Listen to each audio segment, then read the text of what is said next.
Oh, how you guys doing? I should have made sure 50 things were in place before I started, but today, that doesn't matter. We are going to be doing a Civic hatch. Look, it's open. It is hatched. Civic has hatched. So we're going to be doing that with the full windshield. It's getting 20% on all the sides and the back, and then 50 on the windshield. I was messing around with my audio, so hopefully that's not completely broken, but it looks like most of it's good.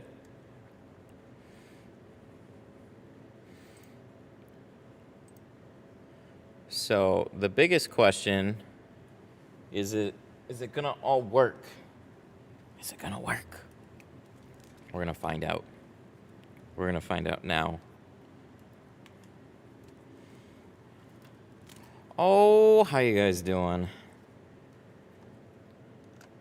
I'm also messing around with like a new voice thingy. It's not new, but it's new to me. I'm kind of annoyed. What the heck? Can't we have anything nice?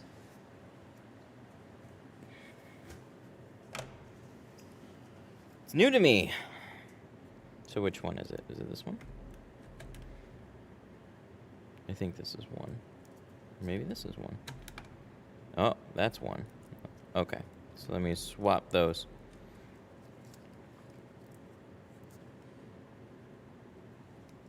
Let's throw this guy on. Is this the hatch with the spoiler in the middle? It is. It's everybody's favorite Civic hatch. It's the only hatch worth mentioning that it's a hatch.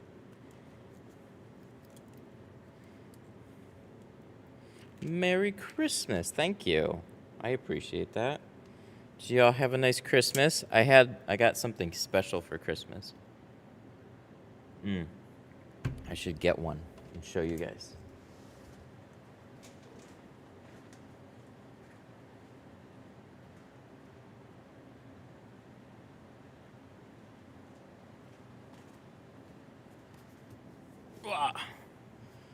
I got...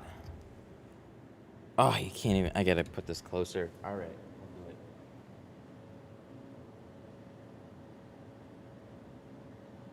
Oh, this way. Look at that. Would you look at that? Oh, that is a custom Detroit Tint Studio key finder. I got a couple of them. So the idea is very simple. You have Apple tags. I lose keys. I put these on keys when a car comes in, and then I can find them. It's one of those little things where I constantly misplace stuff very quickly. So now I can find it really fast, which I already did this morning. I was like, where are the keys? And then I'm like, I didn't put a tag on. So now I just got to remember to put them on. But it's one of those things. My wife got me that. Thank you very much. I appreciate it. It's one of those small things that little quality of life improvement there. So save on many panicky moments. They've been on my keys ever since too. Assuming you still have a back window on this one? Yes. Yes, we have it hanging on the wall. So the proper way to do this is just do it on the wall. Nothing crazy. There's really two ways to do this.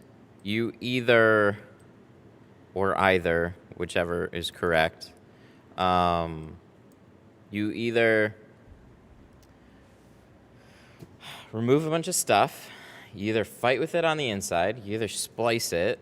You finesse shrink underneath that spoiler. Like, it always gets in the way. Or you just buy a glass and put it on the side. It was like $160 to do that. So I figured I'd get a lot more of these cars than what I actually did. But I'm still very happy every time I get, somebody with a hatch. It's like, hey, I got a hatch. It's like, sweet, no problem. It was the darkest tint you ever installed? Well, if you look at my windshield video, triple 2.5% on a windshield. It was pretty dark, I'd say. I have a Type R and we just spliced mine. I don't blame you. That spoiler kind of comes in a perfect spot too, where you're like never gonna see anything, but you wouldn't see it if you do it right. But just to like have it there, yeah, it makes sense. Wow, Netflix app. Why are you even a thing?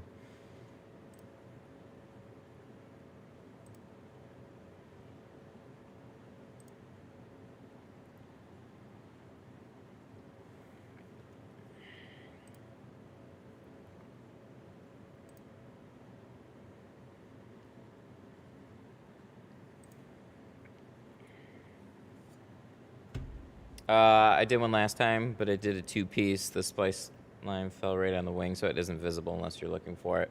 Yeah, if you splice it right, you're not going to notice it anyways. But to have it right, like that spoiler right in the way, it's just an extra thing that's like, cool.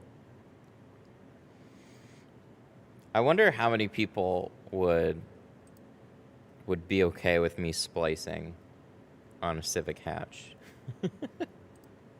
All right, we are going to finish setting this up because I think I got distracted here. So that was a cam link. Yikes. All right, let's finish this and then we'll get started.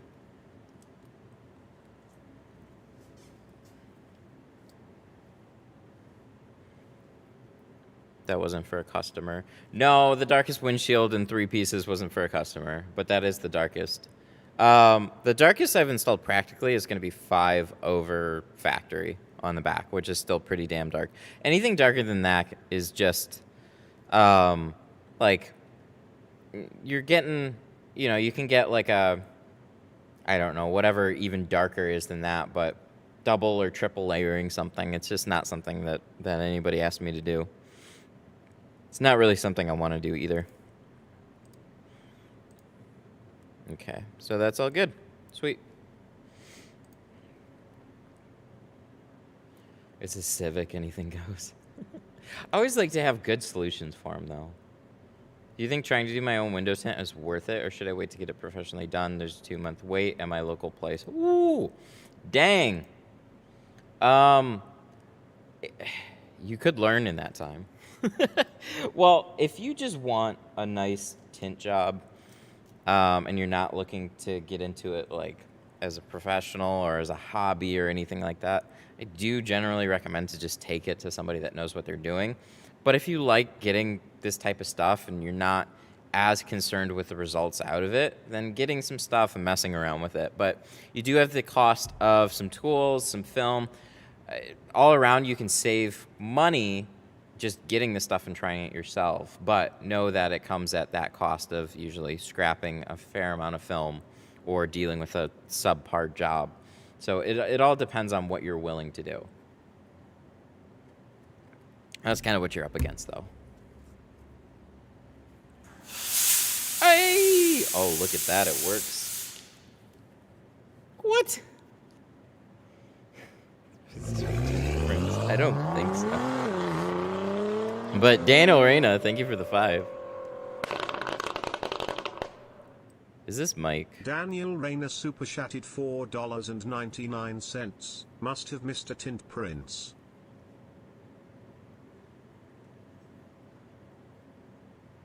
Let me see. I gotta adjust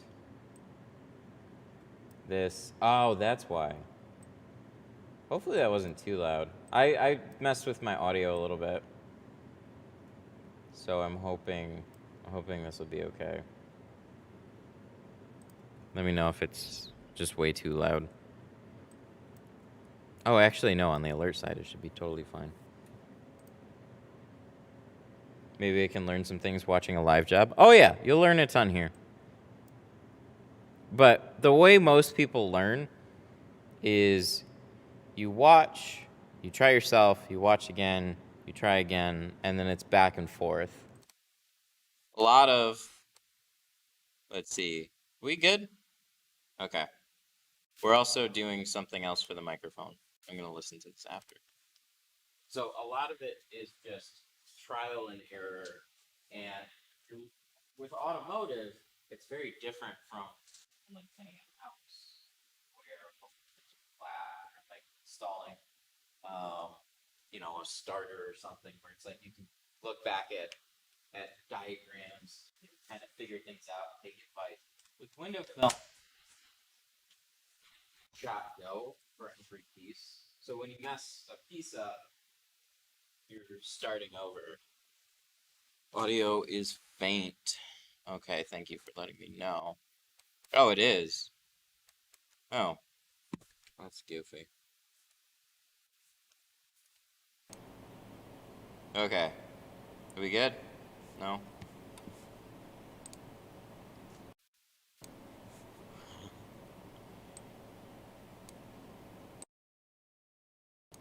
Okay, we're gonna use this one. Okay. Much better. Should be. I was trying God, it's so hard to figure out audio on this thing.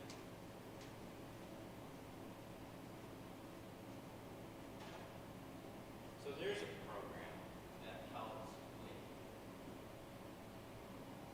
background noise and sounds and stuff. And I didn't realize that it was available for my setup. But it is. And I was playing around with it.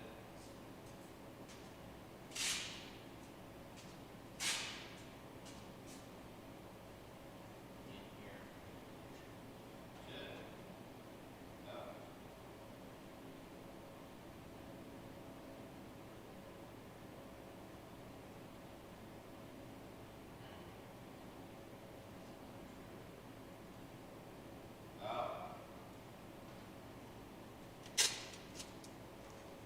That's goofy. That's way goofy.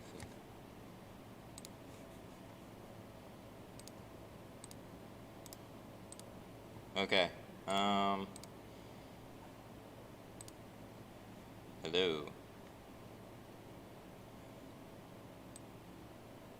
This is why we don't play with anything ever, because as soon as you do, you just screw it up. And you're not entirely sure. Audio.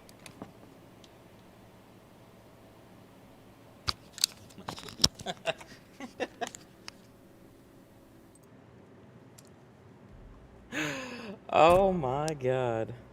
Hang on. You know what it is? It wasn't on my head. God, I'm so dumb sometimes.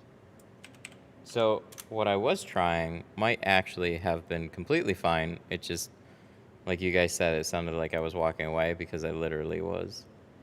So let me try this again.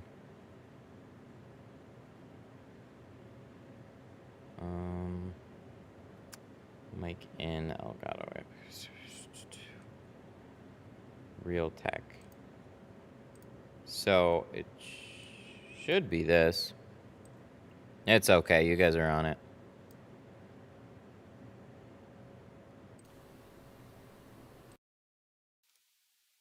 Okay. So this is going to be a test of like some cleaner audio here. At least I'm hoping that's kind of what it is. We'll see. But it should at least be a little bit better. That sounds right. We got there. Well, at least it was a very simple problem. Just literally just forgot to bring the mic with me. Okay, no more funny business. Just gonna go straight forward on all this. So I have like, it's nothing big, and I don't think it matters all that much, but there's some shop echo, and then there's like a heater up there, and then there's some other stuff going on up there. So what I'm trying to do is just clean a little bit of that up with a piece of software that's already been available to me. I just didn't know it. It was one thing that they didn't enable, and then they're like, no, just kidding. Here it is now. And it's like, oh, okay, cool. I thought I had to buy an entirely different graphics card for it, but they enabled it for mine. So it works. How many cars do you tint in a day? Right now, pretty much just sticking to one.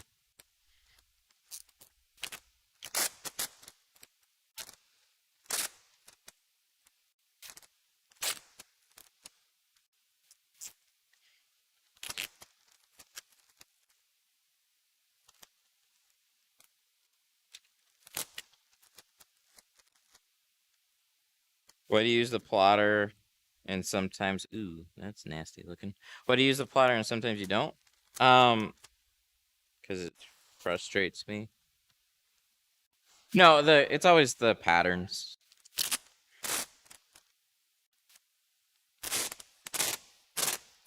Plotted patterns are never quite hand-cut patterns.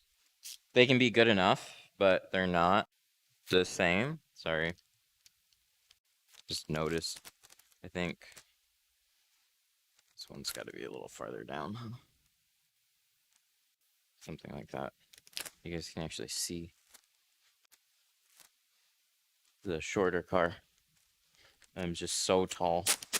So freaking tall.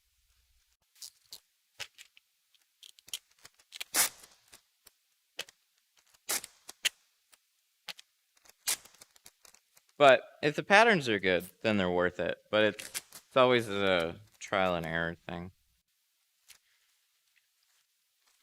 It's like ceramic film, though. Ceramic, carbon, dyed film. It's like what... It's just... Plotted patterns are not all universally the same. Same for films. They're all a little bit different from each other. Some work, some don't. Some are stronger in other aspects. So what's reliable is just me cutting them out. We don't even have quarter windows on this thing. You guys know that? We don't even have quarter windows.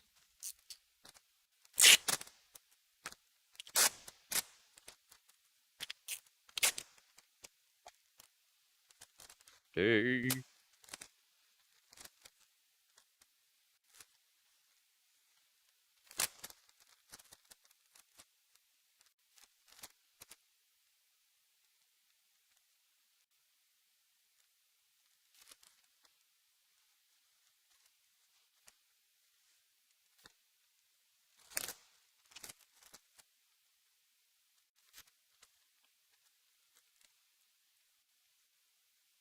Did you get snow? No. That's crazy. We didn't get snow. Yeah, we did. We didn't get it for Christmas. It was a couple days late. It was 50 degrees. It was 50 degrees for Christmas. And then now it is 33 and cloudy. That's a crazy thing, isn't it?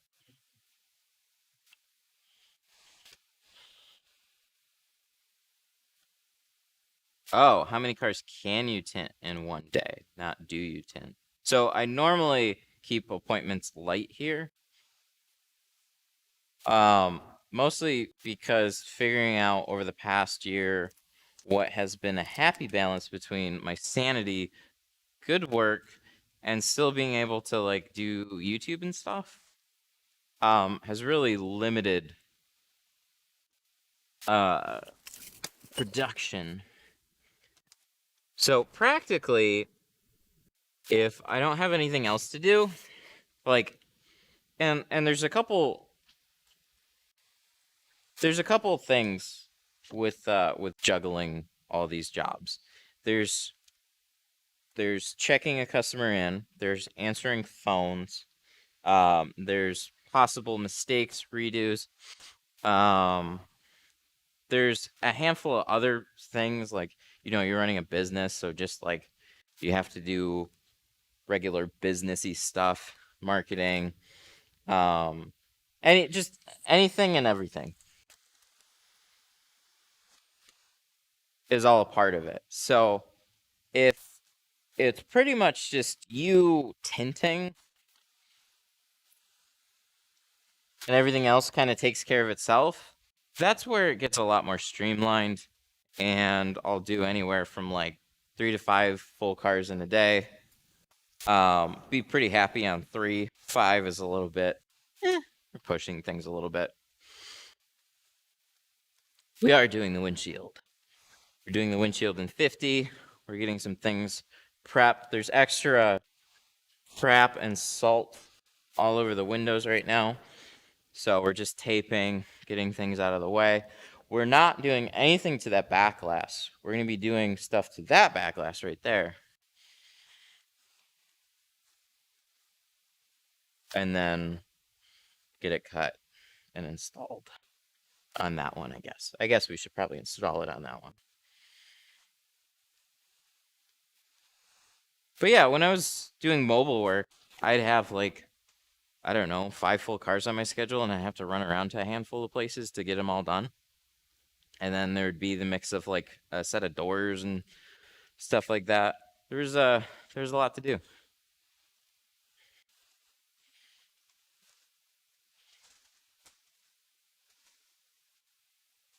Cannon.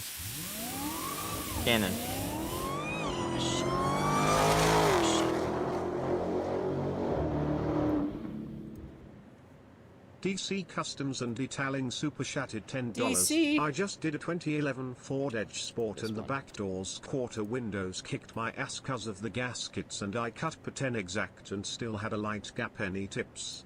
Also in the group they commented to trim. I'll try that. Thank you. Oh my God.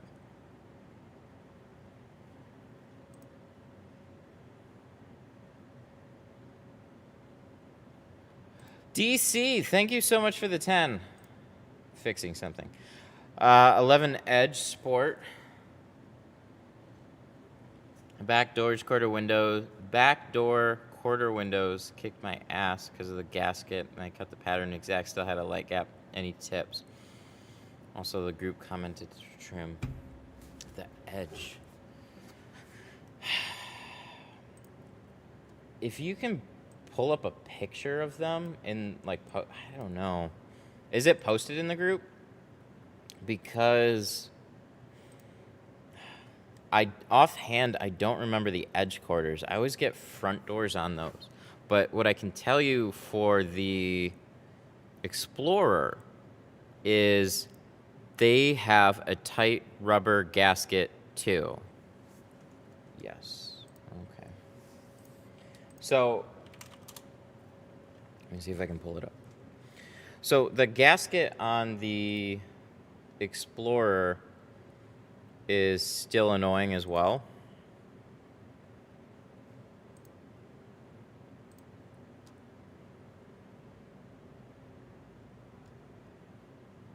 This is where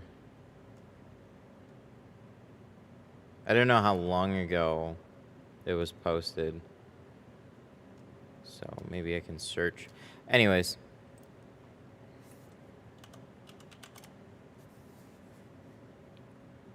Oh, this one. Oh, that's hard though. Hang on. Let me see. So this is a picture. I remember seeing this a handful of times. So this is an outside picture. This is why it's hard to say, because you can't see the inside of it. Trim the gaskets, cut exact stage, put brightest light and color precise.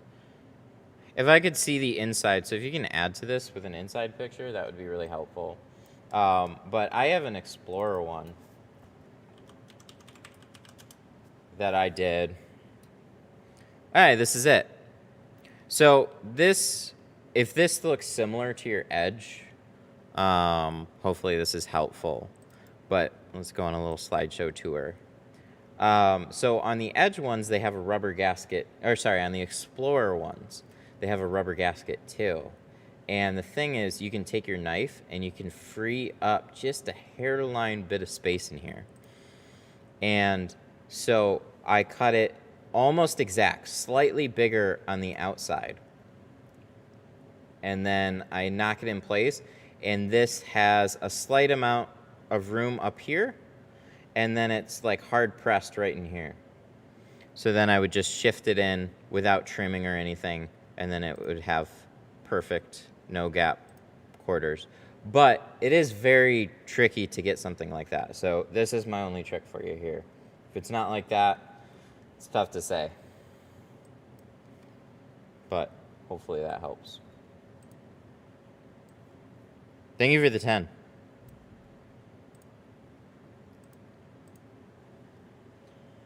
What are your thoughts on trimming gaskets? I don't see much of a problem as long as it's clean. You know, you have to drill holes to put step bars on.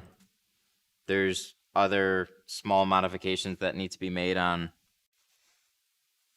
vehicles for whatever you're installing. So if you have to trim a little bit of rubber out to make something look prettier with no gaps and stuff, I don't see a problem with it. I've done it.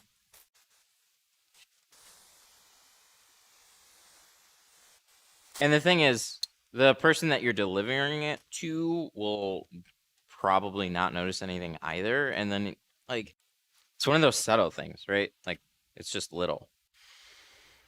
If it's the Fusion, like the older Fusion models, I would take out a pretty decent chunk. But it would be clean, so it's arguable that that might be a little bit too much, but I don't have much of a problem with it.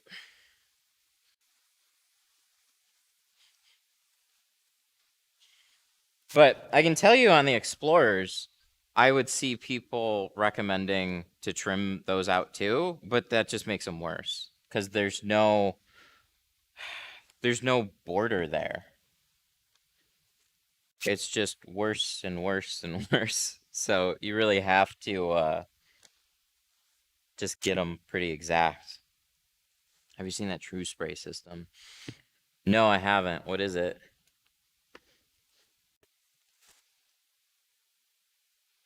Ew, what is that? You see that? Yuck.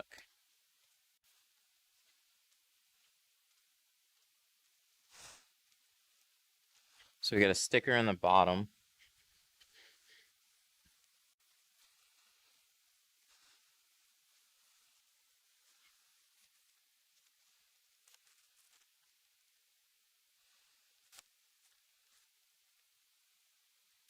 And we got some schmutz on the other side.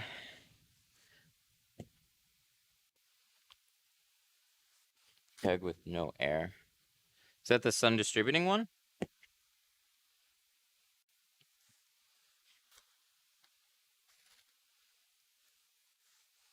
On Tint Wisdom. Oh, I must have missed that one.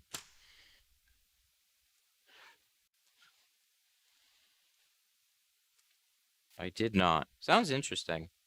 I've seen the sun distributing one. So it's got like a 5-gallon tank with a pump built in it, and they outfit it with all their hoses and sprayer.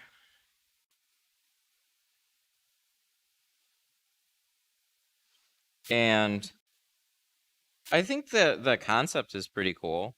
There's a couple of things that were concerning. and then and then I got frustrated too.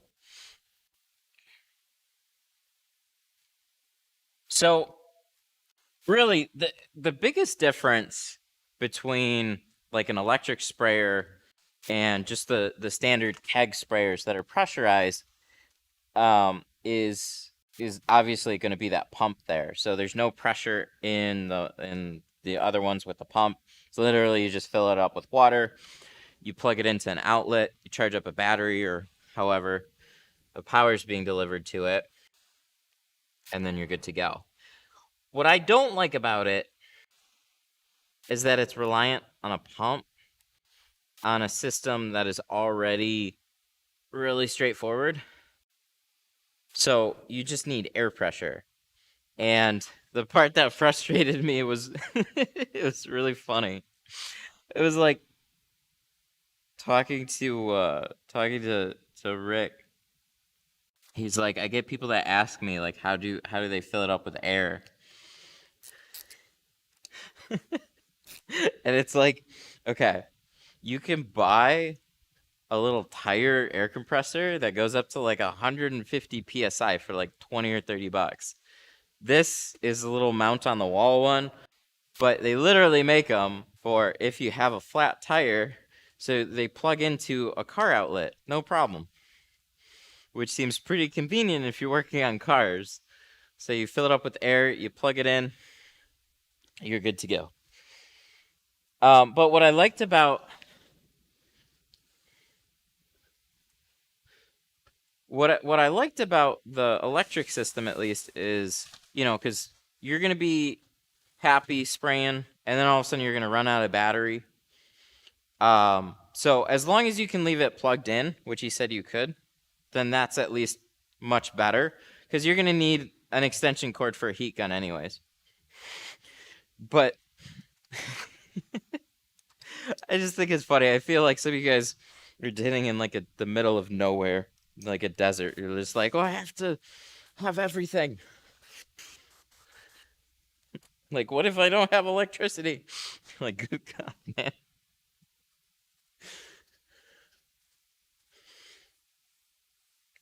So I find it a little bit funny. But the idea, like, I'm gonna stick with these things. But the idea is pretty cool. I just like that there's no pump on my end. So, and it's quiet. It's literally just the air pressure. Tint Depot has a battery/pump keg set up on their website, currently sold out. Yeah, I've seen that. And it looked like it was an attachment system too. So if you already had a keg, I think it was a system that you plug a battery into, that just like, because these are quick disconnects, right? So you just pop these off anytime you want. So you just pop that on, and it'd be like an inline pump here, just hanging off of the side, which is kind of a handy idea. But I brought up the idea of this heat gun right here. This heat gun doesn't work, doesn't get near hot enough or blow enough air, but it's got a couple points of failure. So it takes butane here and then electricity here. So if you run out of either of them, you're screwed. But don't get that heat gun, it sucks. It's just up there because it looks pretty, and I spent money on it. Okay, now we gotta work. No, not those. 20. So we're gonna be doing 20 and 50.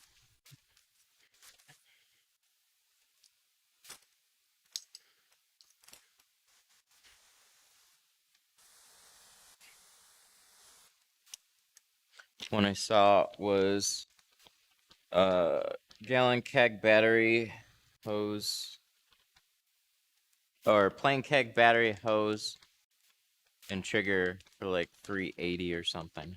Oh, interesting. Let me just settle down with a nice tint keg setup.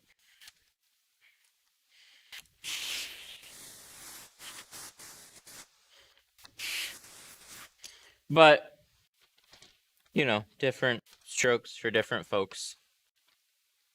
At that point, like, do you prefer an electric sprayer or an air pressure one? That's all personal preference. They both get the job done. Just like the trigger sprayers.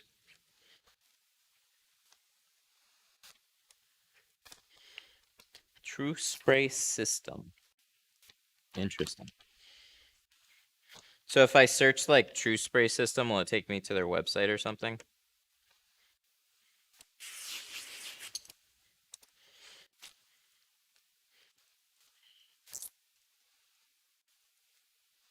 True Spray, like True Cut.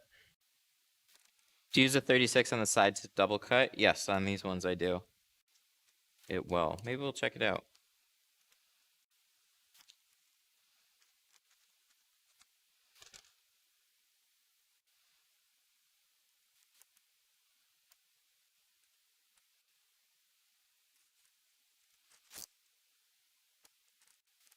Try and spray. Can you better on the hose part of this one? What?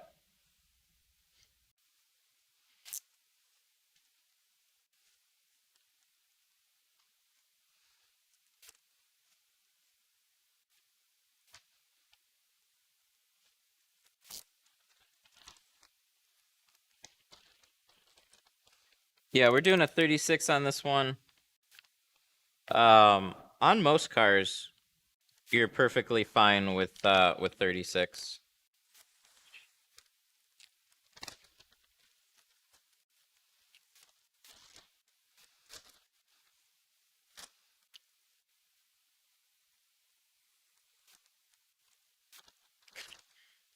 Okay.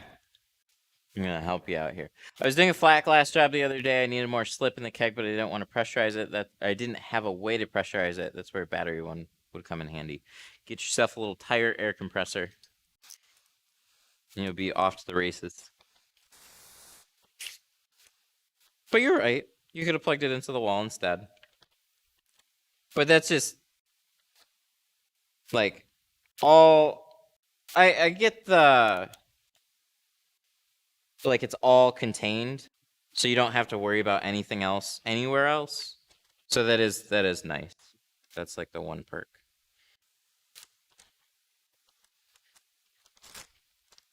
Well, the one big advantage there. Yeah, I'm using ultrafine blade.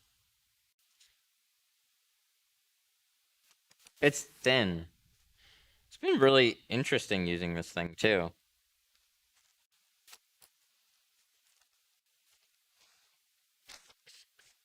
So I didn't realize they had fine and ultrafine blades. Would a handheld air compressor work for the keg? Yep, absolutely. There's ones that'll only do like, I don't know, 30 like 50 PSI. Just make sure it does like 90 to like 150 or something like that. Like 100 to 150. You can find those just as easily. They're little. I mean, it's what I'd carry around with me when I was mobile. So you expect, like, I would tint at any number of places, and they usually had air compressors, but every once in a long while, their air compressor was broken, and they wouldn't get it fixed. So I got a little tire air compressor. Kept it in my stuff. Always carried it around with me. Take about a minute to fill up my tank, and I'm good. Sure, it is a little annoying to always have to pressure it every time you change your water, but that's a guaranteed. I'm never gonna not have pressure. I mean, you could carry around a bike pump and still pressurize your keg.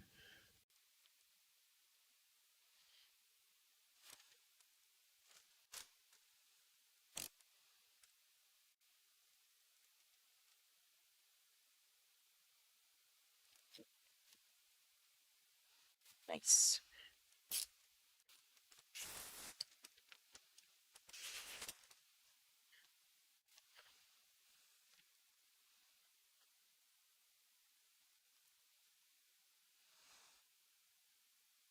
I gotta go down. Aha, just a little bit. Sometimes it looks like I'm just a little far, and then sometimes it's tough to tell.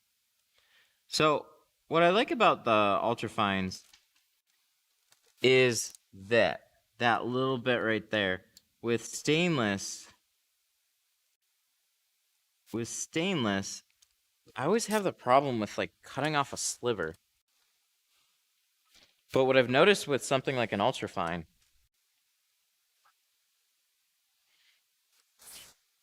or ultra thin, whatever they call it, is it's just so good.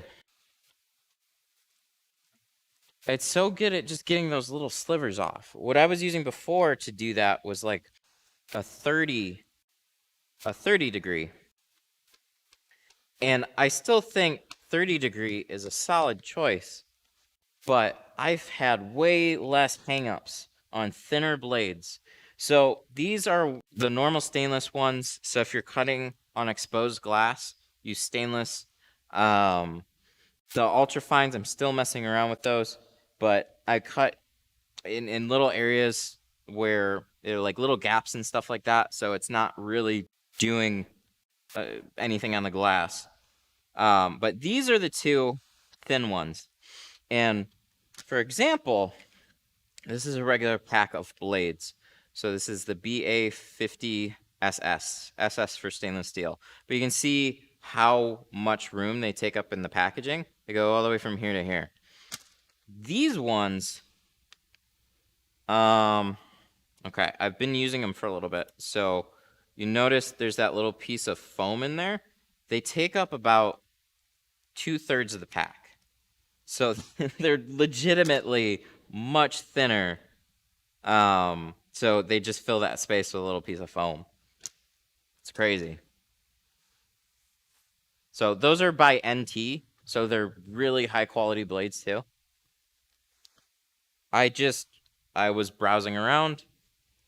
I was looking for different carbon blades really, because people were like, hey, carbon blades for top edges. And so I like the 30s, and I still thought that was a pretty good bet.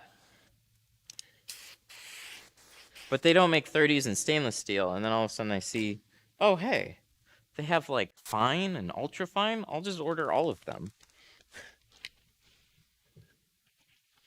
So they are a little bit flimsy, obviously, because they're thinner, but making your cuts and stuff, give them a try and take a minute to get used to it. It's not going to be as rigid as your stainless. But would you sell the hybrid blade on your website? I'm not going to sell it, no. But I hear Sun Distributing, they sell it. So if you want one, you can go check them out.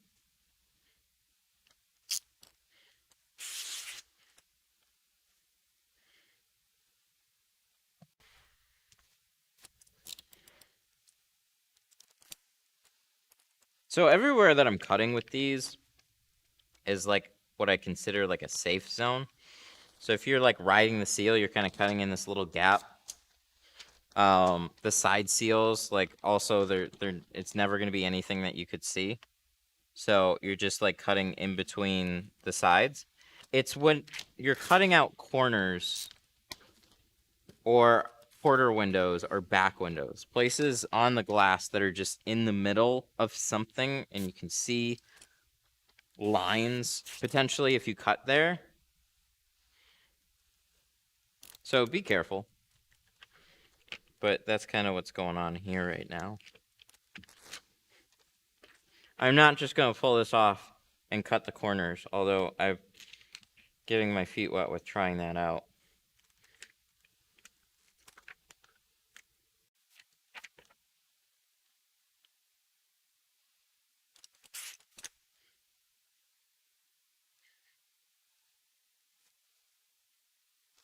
Oh, damn it. So close. Just line up for me.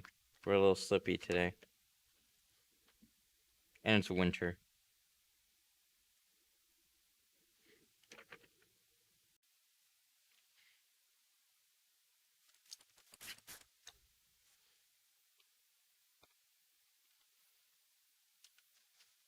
Something like that. Neat. Pull this down. Nice.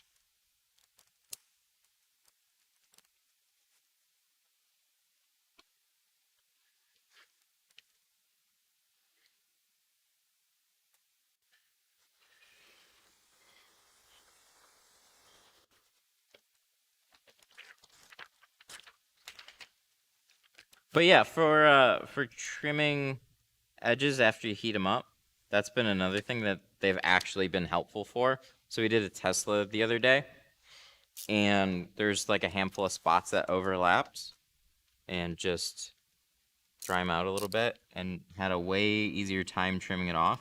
It's just stainless I've had more often than not snag.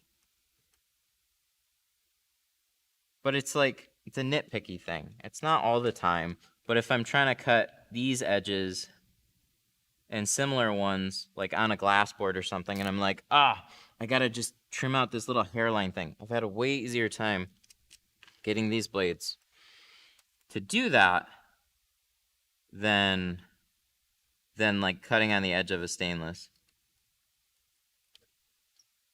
So like this.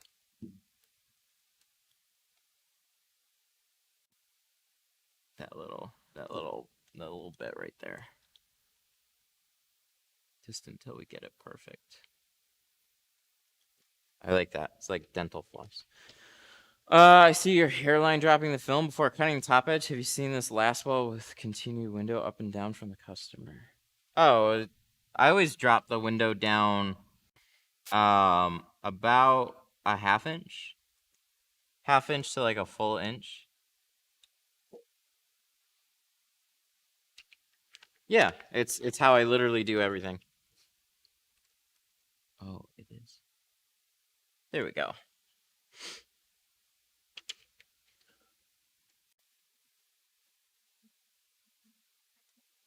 Everything.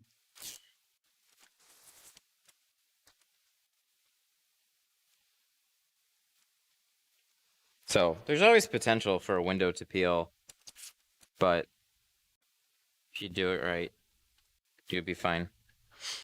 What angle? These are still 60. Same angle as the stainless. They don't make them in like a 30 degree. And I actually emailed them and asked if they could make stainless steel in 30 degree. And what they said was stainless is too soft for 30 degree. But they did try it before and they wanted to. But they said they just can't keep quality up on stainless steel being that angle. So who knew? Thinner blades actually seems like a good route to go.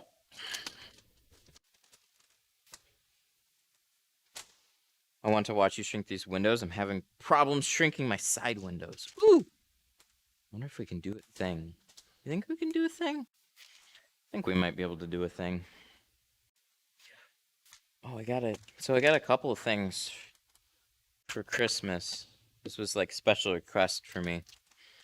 This is a battery grip for this camera. So what I'm gonna do is I'm gonna put this battery grip on a tripod, and I got a little what is it? Like a metal bracket, because what's annoying is if you put any type of mount in this camera and you go to open the battery door, you literally have to take every mount off of here just to change the battery. So hopefully I will be able to film for longer without that being any type of a problem. So we added something to this. So we're going to shrink these. And how do you do Face ID without literally pointing your phone directly at your face? One hang up. All right, let's see if we can connect this sucker.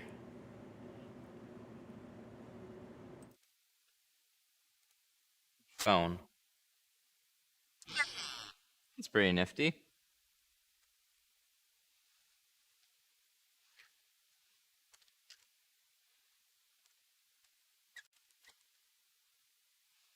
So this is kind of like a supporting camera right here.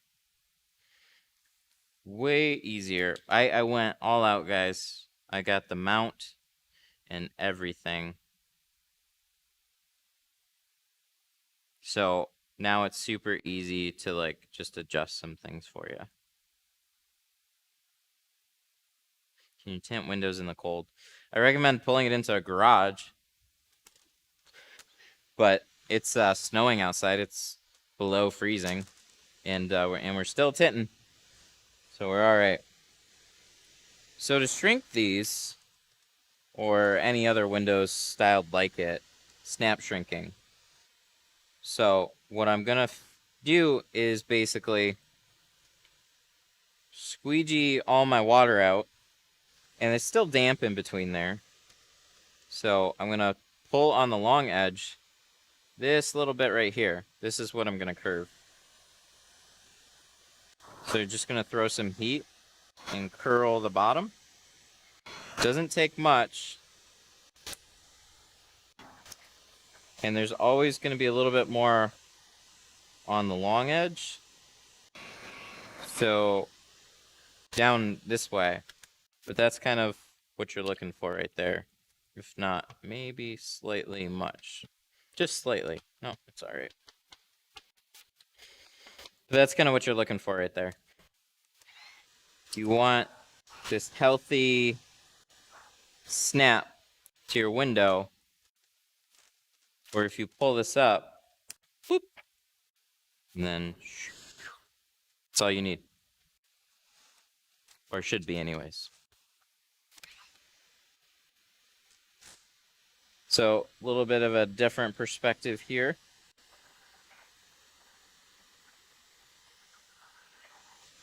Mine don't lay down after the shrink, then you're not doing it right. Okay, so these ones are going to be a little bit more curved, but not by much. Usually front doors have like a little bit more. I warm up the back a little bit more than the front. Like the back edge, back, front. And then, so you can definitely over shrink them.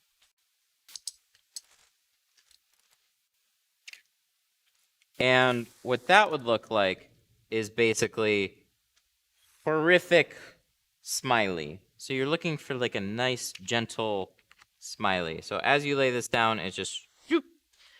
If you have little fingers at the bottom, you got to go a little bit more. And those little finger spots are really what you need to pay attention to. So you just pick it back up and re-shrink in that area.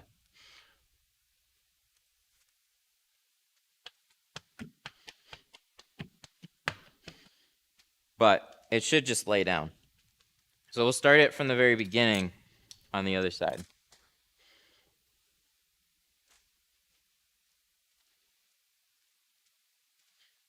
So this is actually good to set this one back up again, because you got some little guys right here. But, so no film on the window, spray the whole thing, set the film on the glass. I have a little bit of an edge here and a little bit of an edge here. All I'm trying to do is get as much film on the glass as I can without overlapping everything. And then I'll start at the top. I'll make like a little rainbow. And all I'm doing is bringing everything to the bottom. And you can see when you're doing that, like this is what would happen if you didn't shrink the window at all. You have all these little fingers jutting up out of the bottom. That's why it needs to be shrunk.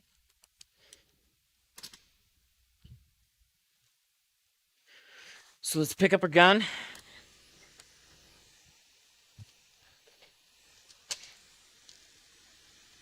What would be the best temp? Warmer is better. If that's regarding heat gun, turn the heat gun up all the way.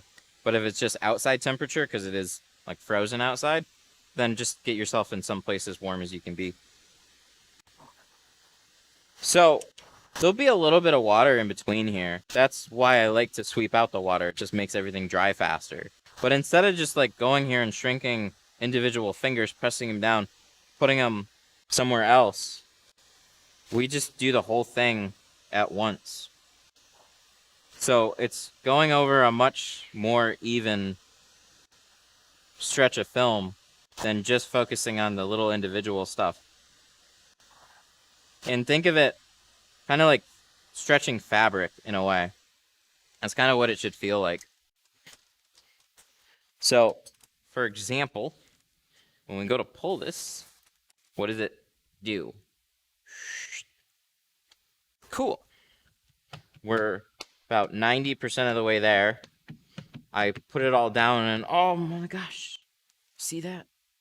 I still got fingers. Oh no. What do I do? What do I do? So let's focus on that little area, right? All the rest of it is down. That's all good. Back here is not. So I'm going to pick up that area and just continue what I was doing before. I didn't ruin a snap shrink. I just was a little bit shy. Boom. There you go. That's the rest of it. So if you pick the whole thing up at the same time, when you spray a little water under it, that just helps you gauge where you're at. And you just like pull it down and it all just, you got these nice little even lines there. It's great. That's exactly what you need.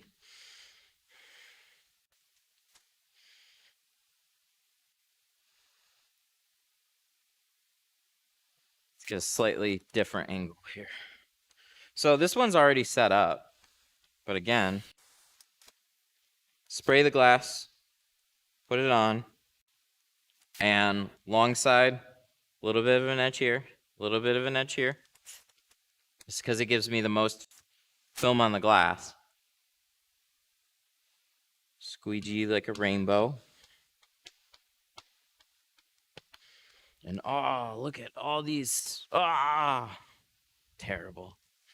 The heck? It's never gonna go. Never gonna lay down. What do we do? What do we do?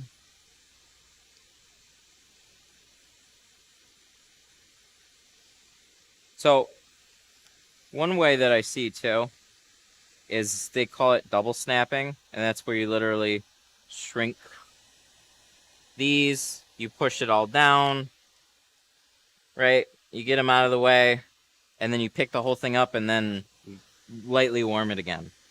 Well, that's essentially this. We're just doing this all in basically one step here.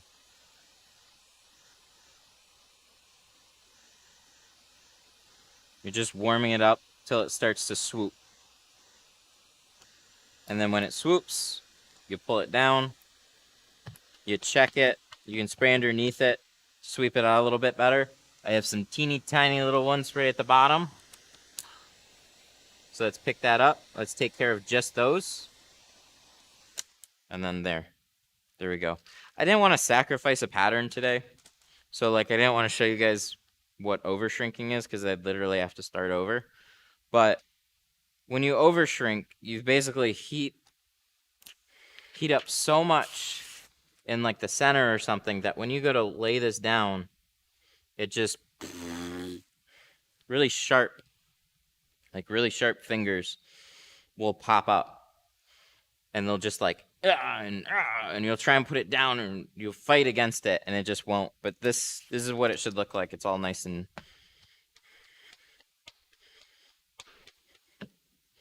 even. Phone. So, hope that's helpful.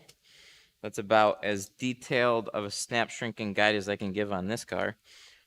But ones where it's going to be a little bit more finessing and unique is going to be on cars like a Corvette or a Bug. They're so overly curved that shrinking the same isn't going to make sense.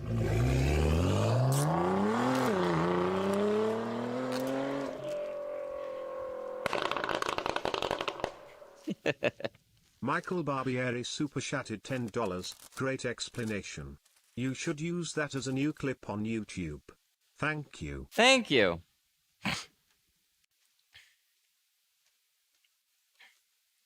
Great explanation. You should use that. Michael, thank you so much for the 10. I really appreciate that. I think we will. I think we'll use that. There's another one. I think we will use it as a clip. Burns Mulhern super chatted $10. Merry Christmas. You're back at it fast. Burns, thank you. Thank you so much for the 10. Hey, man. Got to keep this show going. Much appreciated. Merry Christmas to you too. I don't know why I'm starting on this one. I probably shouldn't. It's out of order, but I suppose we will because we're already there. So 45 outside here in Ohio. I was wondering what would be the best temp. I missed that first part. Get yourself inside. 45 is cold. And this is like from a business perspective too. It's just a terrible idea to have so much reliant on cold weather and windy and rainy, right? You set up an appointment, oh sorry, I can't get to your car today because weather doesn't permit me to do it. You'll make far more getting yourself into a space where you can tint regardless of the weather conditions. Don't look at it like an over expense. Think of it as what you're dealing with the weather is now lost opportunity.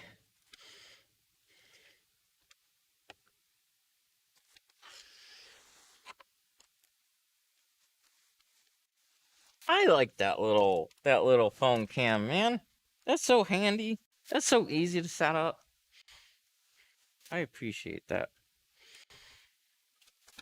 Trying to figure out what makes sense.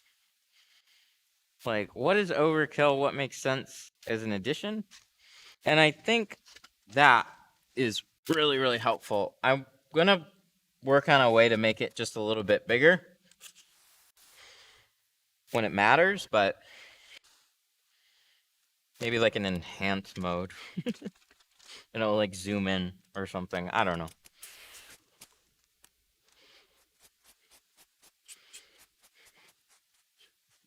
Still waiting for you to do a Polish top load. When we have time, when we have some more time, probably something I'm going to do on my own.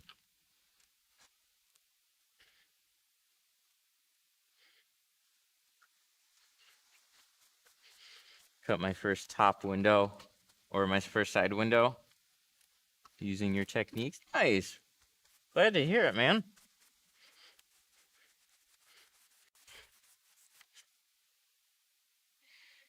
Baby steps.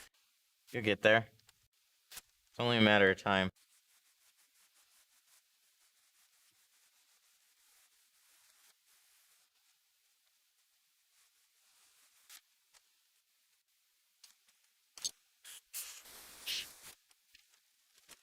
I should have gotten two. Two towels, not one.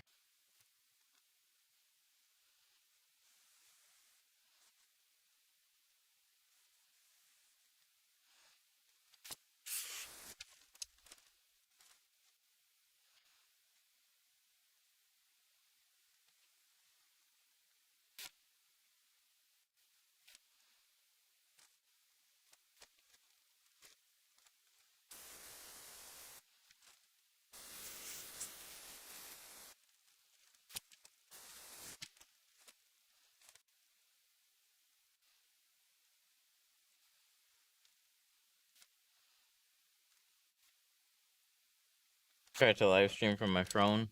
It didn't let me. That's no good. I don't know why either.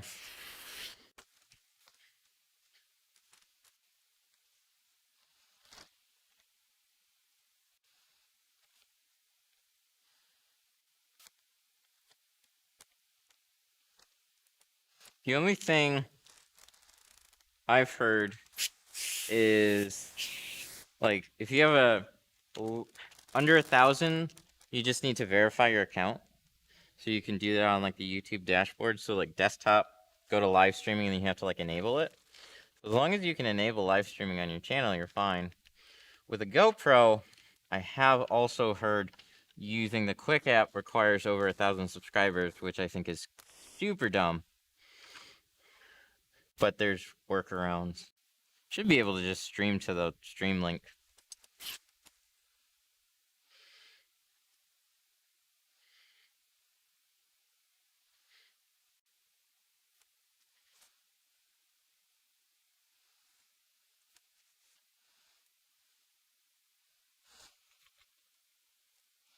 Still can't figure out how to separate the tint with the from the backing with my mouth.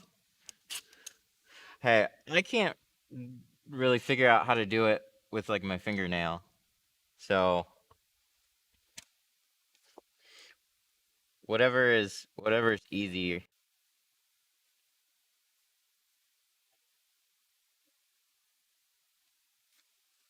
Whatever is easier.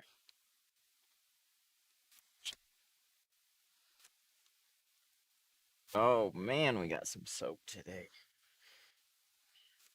I forget. So Pro Classic is a sticky film, but whenever I'm doing like Honda, Toyota, Subaru, other cars like that, it always slides a little better on those. Domestics sticks a little bit more. Don't know why. It's just kind of how it is. So we're gonna want to make sure this is a little bit more snug.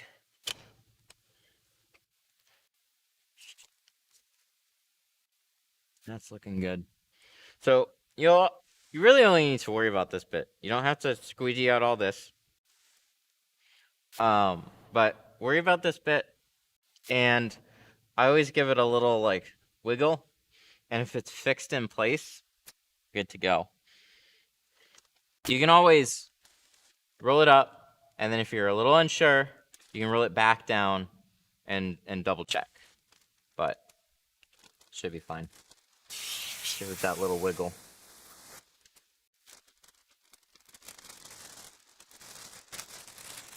Watching your videos have made me more confident with shoe staging. That's cool. I appreciate that.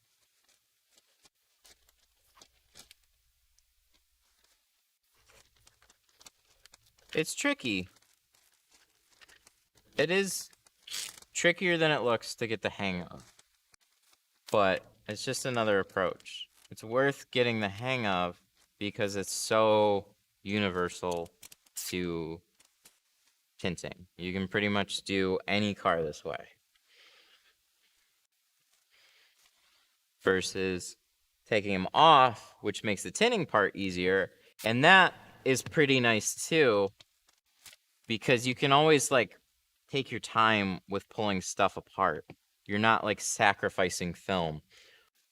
The only thing, you guys know, we talk about it. The only thing is, when you do all that, there's the door panel, they're little puzzles.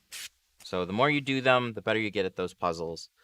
And sometimes they're expensive puzzles, but just another way to tackle it.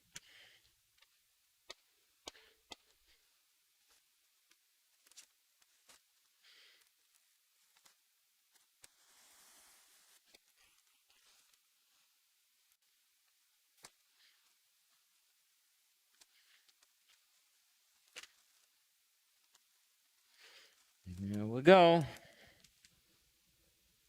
Nice.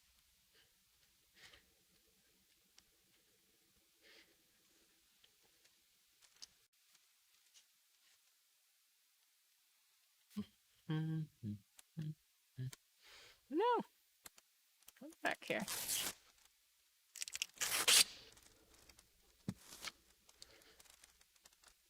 Wonder if I can put this over on the front door. Save some trees.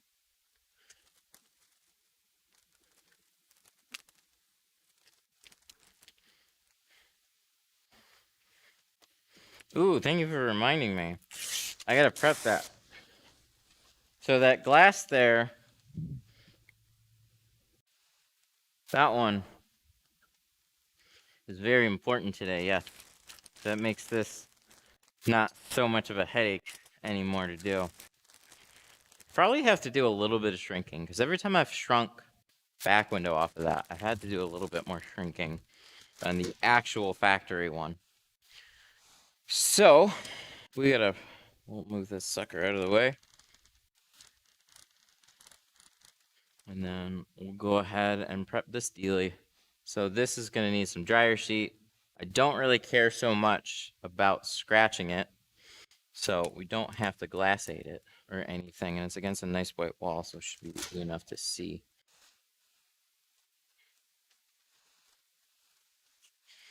Nice. Probably empty those too. But while we're installing, good to have some dryer sheet.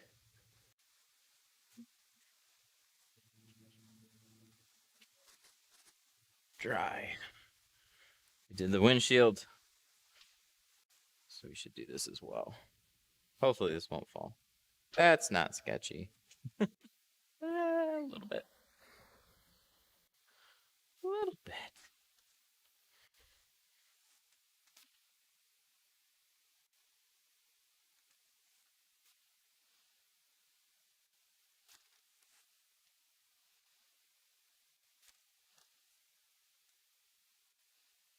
Aww. How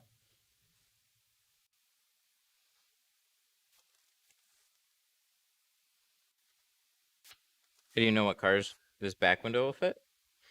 Because it's literally this car. It's a Civic hatch. I only use it for the Civic hatch, so it has one purpose. That's to make my life easier on this car. Nothing else. Sometimes it's a peel board. Got it a while ago to literally be that and a peel board, but I don't use it. I don't use it as a peel board anymore. But when I was in a wee home garage, it's multifunctional. So it's not only a way to show the different shades that I offer, but peel board and help with this car right here. So what makes this car such a nuisance, and what most people do, is just yank everything off of the back. How do we take this off? Honda, why you do this? There we go. Okay. So what makes this one such a nuisance is this guy right here. So I've actually done this with a even bigger spoiler here too, but they put this top wing, which isn't so bad because you got this nice little gap here. But then they have this bottom wing. So the glass goes all the way down underneath, and then for whatever reason, they decided to put this weirdo cut on the inside. So like here you're fine. You could just cut it straight. But when you look at it here, the brake light is literally sitting in between part of the glass. So you got to shrink all the way down to here. Sneak the film in, try and shrink it, or you put it on the inside, shrink it there, or you splice it on one of these lines right here. However you want to do it. Or you do this. So we'll come back to that. Because I don't want to do that right now. We'll do that a little bit later. Stay tuned. Oh, I got a couple little guys. Just teeny tiny. Fix them. Throw a little heat. Throw a little heat.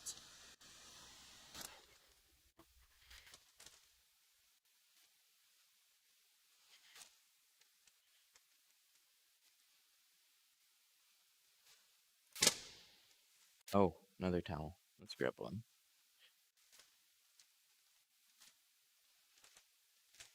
Oh, and the back glass as well for the same reason. Smart man.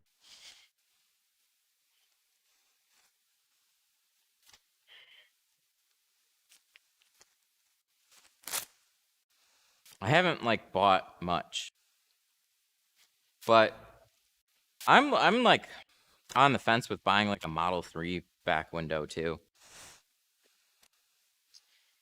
Just like to have them around. Like there's still plenty of room to do a Model 3 and we've done them. But just to have one, I don't know. It's kind of nice. Good God.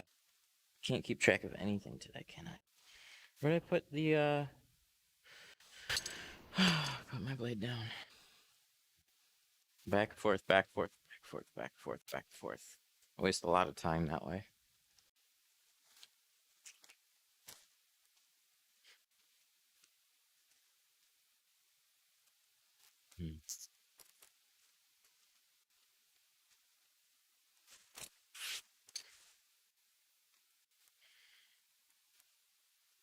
So this one, it's just got some buildup on it.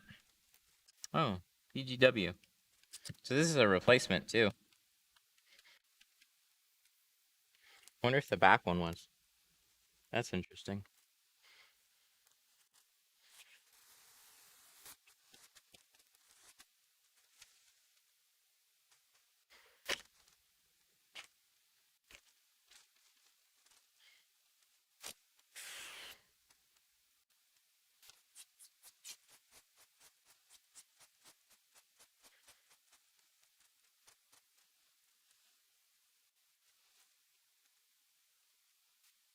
My tint guy fried my door with too much. My door ambient lighting with too much water. Ooh, what kind of vehicle? That's no good.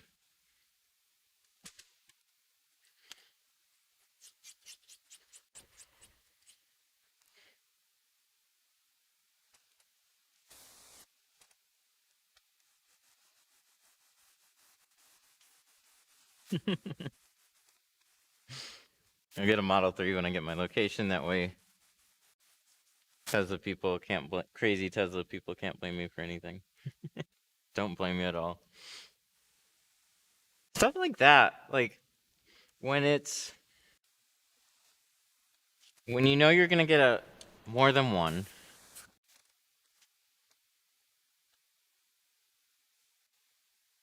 and it's that potential problem, man, it's worth every penny. Why not?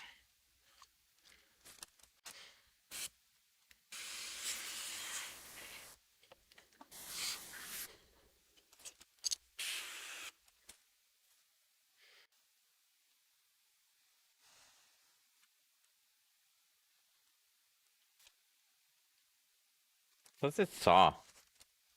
There's one alarming piece of glass when it first came out, and you don't know how many other cars this is going to be right now. A Tesla, the Model 3, like people were scratching those pretty regularly. That's scary.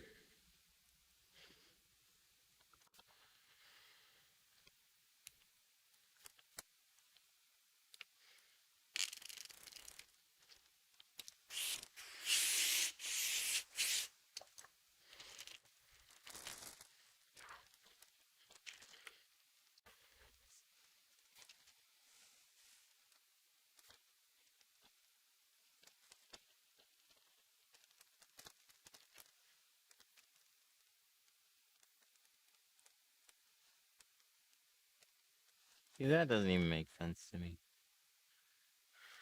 You put it on the glass, you go to move it, and then the edge sticks. But there's not even a seal there yet for it to stick. It just starts to stick. Why?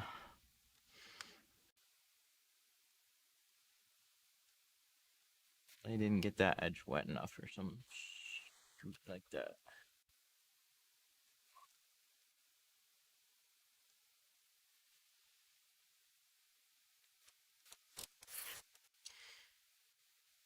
Well, good news. Edges still seem to match up. It's probably factory on one side, aftermarket on the other. It's worth looking at before you get too far into things, but if it was a Charger, this would be way off. But it's not.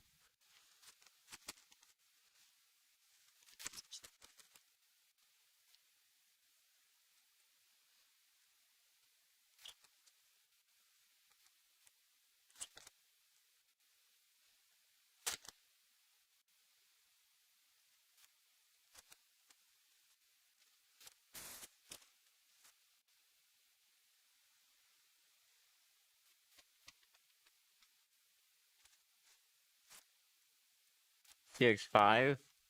I don't believe so. I don't get many Mazdas. I think I've seen pictures of the front. They do like the Lexus thing. I don't know why, but that's what they do. Nice.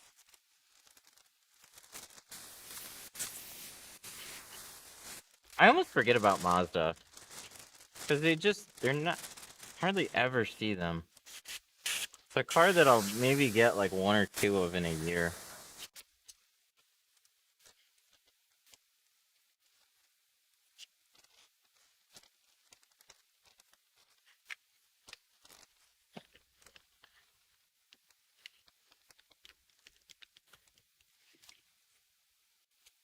I want to see a lot of Rams, F-150s.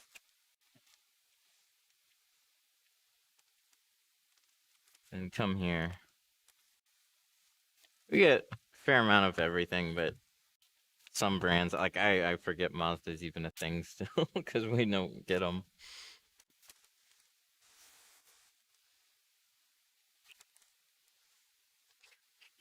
Shoot that in. And look, I don't have to fight. I don't have to fight with anything. Everything is all laid the way it should be. If you tend to split window like a vet, like the old school one. No, I've never had a request for that one.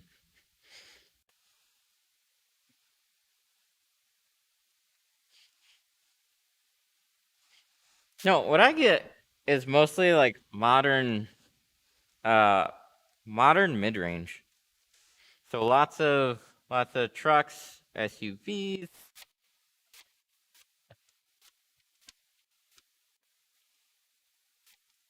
All in that like mid-range price point.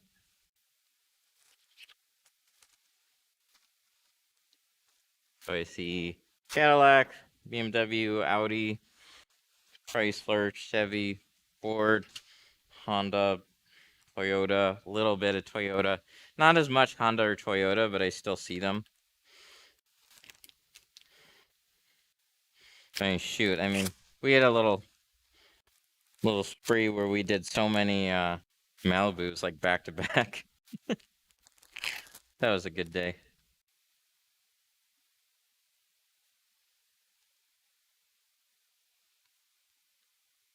Wow, this is really stuck.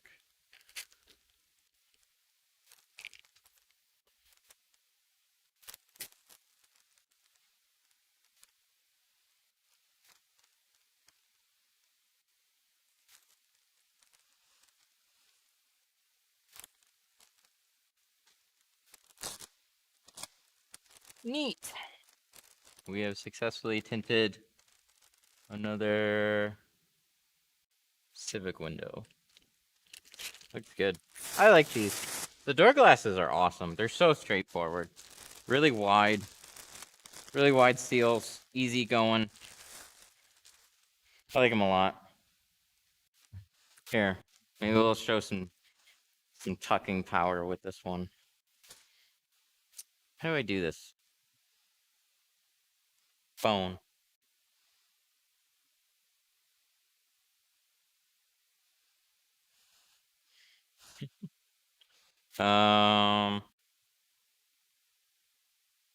Sure. That. Let's see if that'll work. Ba-boom! That's pretty cool. I like that.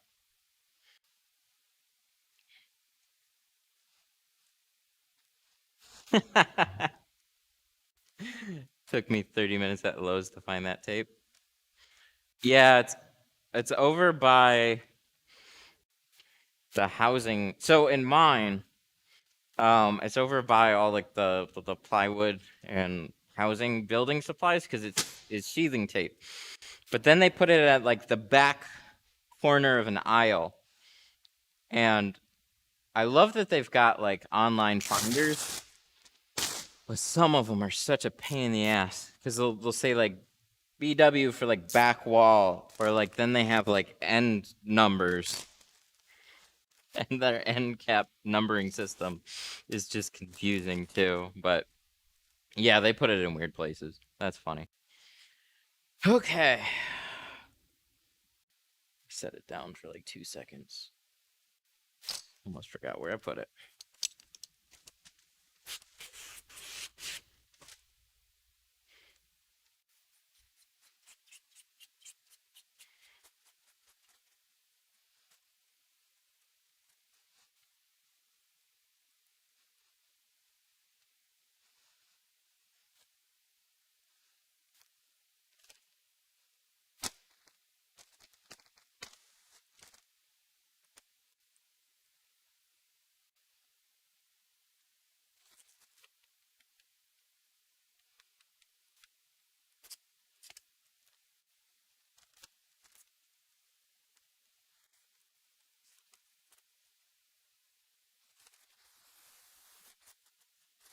All right. Take this top edge.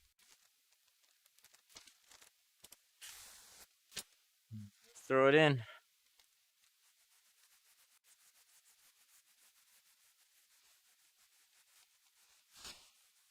Same thing like carpet shield. They look at me like I'm crazy. I mean, come on. That one's not too bad. That one's over literally with like a bunch of carpet stuff. And it's a Lowe's, so they look at you weird about carpet shield. Like, it's a floor protector.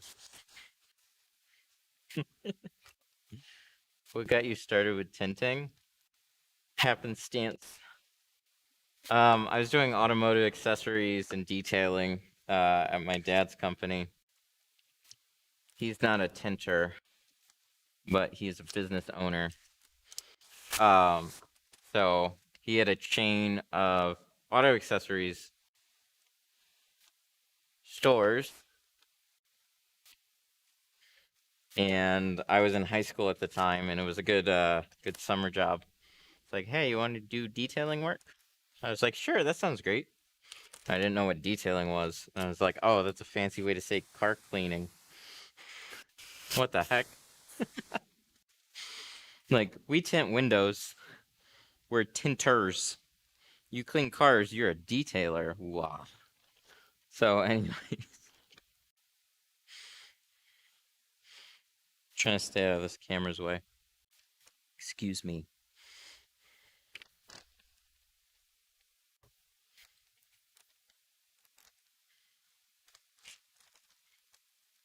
And then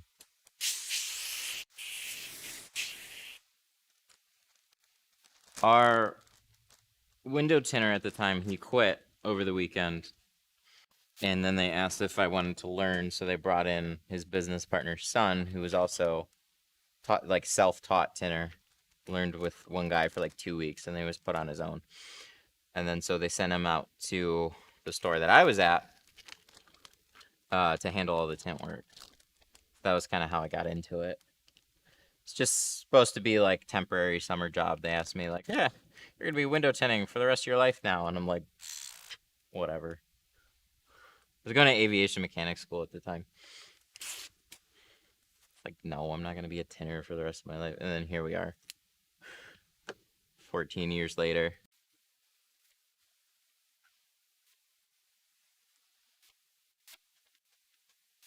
The blades, I don't know the thickness of them, but they are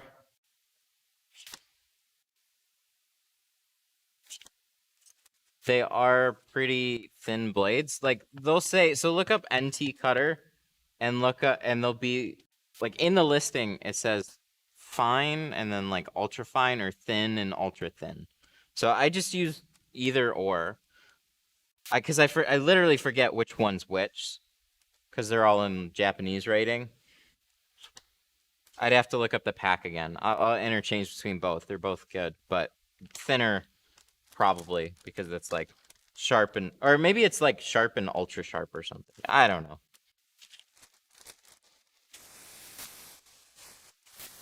Just get both. Just get both or use the thinnest ones that they have. Seem like a pretty good bet.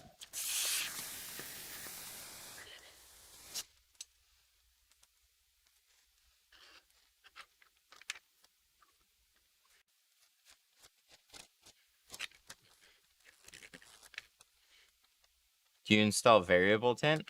No, it's something I was looking into. I still want to make a video. I've got a really good video idea for it. But there is a channel who goes over it a lot more than me. So if you look up like some variable tint, he breaks it down a lot. But what he said in his really long videos, because he gets questions about it still to this day, all the time. Does lots of custom stuff. What he said was he doesn't know where to buy it because there's no good stores. It's kind of what I thought. It's like some random Chinese suppliers that kind of make it, but nobody really, like, it's not mainstream enough, so it's just kind of like one of those things that you can come across. But most of it is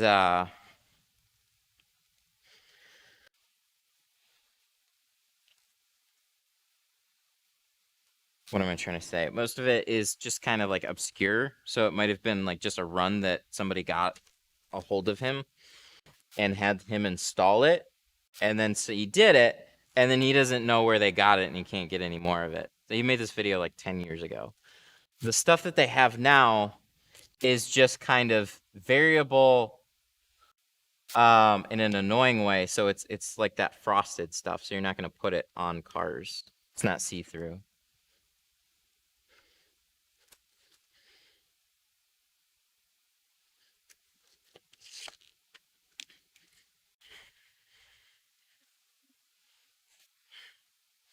Yeah, this one's slight on the outside. And then you got one here too.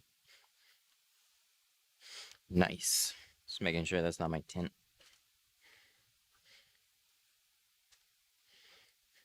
Oh, we got a leak.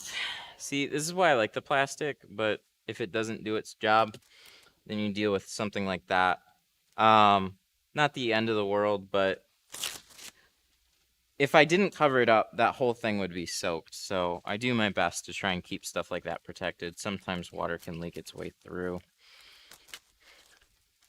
It's the worst on fabric stuff, especially in the wintertime, because it's just like the tan stuff just stands out like a sore thumb. And if you've ever had a halfway dirty tan insert, oh, it's the worst. Because you have all that water run down, and it'll look clean from like here down, and then the rest of it, it'll have pushed all that dirt down halfway. It looks terrible. Hate fabric inserts. They're just ugly. Ugly when wet. Yeah. Love the hand cuts. Thank you. Appreciate it. Is there any cars you'd want to turn away because you don't want to deal with the hassle? Sure. It's mostly older cars or cars I'm not super familiar with. Well, like, not exactly not familiar with them. Well, like that's more in the range of like classic cars or just old dirty trucks. And it's just that I don't get them very often at all. So when you get them, they become a royal hassle.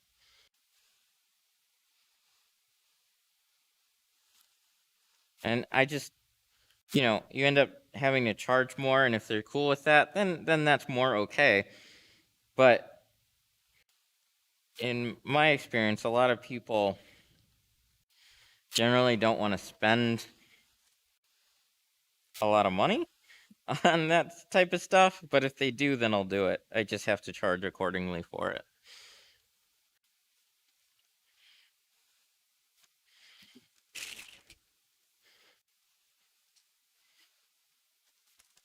It's the real, like, I used to think like $350 was expensive for a tint job. So like we used to get these classic cars and be like, do cars for like 180 to like $200. So a classic car would come in and be like 350 to 450, and it would be like, whoa, that's crazy. And every once in a while they would say yes. This was years ago now. And now I look at that and I go, wait, we were only charging that for it? That's not worth the time. That doesn't make sense. You can do 2 cheap cars for the time that you're going to do that one classic car and make more money on the cheap cars. And you'll, guess what? You'll get more cheap cars done than the 2, generally.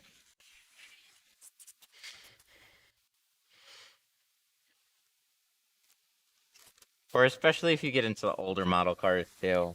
So like, this is a really broad rule of thumb, but like anything pre-2000 gets progressively more difficult. So like 2005 and back really is where you see more things that stand out. But then you get into like the early 90s, early 80s, and you're just asking for headaches. So if you get them often enough, then it's worth it to learn. But if you just get them every once in a long while, then you either appreciate taking on a challenge I mean, I think it's healthy to kind of see what they're like and just spend a day doing it. And like, hey, maybe you'll just put your head down and you'll get way better than I am at it. Go for it. You just generally avoid that kind of stuff unless it's worth it. Do you use the tool pouch? Yeah, I use this Avery one. I really like it. There's times it gets in the way. Windshields will take it off. And some other things that'll just kind of like be annoying. But this is the best tool pouch by far that I've used. Forget those like 12 pouch Ergodyne thingies. Those things suck. Get yourself a nice Avery pouch. They make the best tinter belt for vinyl wrappers, but it's absolutely for tinters. They just don't know it. There's too many politics in the way. It's so dumb. Just throw my tools on the roof for the seats. Phone. Don't use the car as your toolbox. So as far as the tools, make sure they're laying on a rag if you do.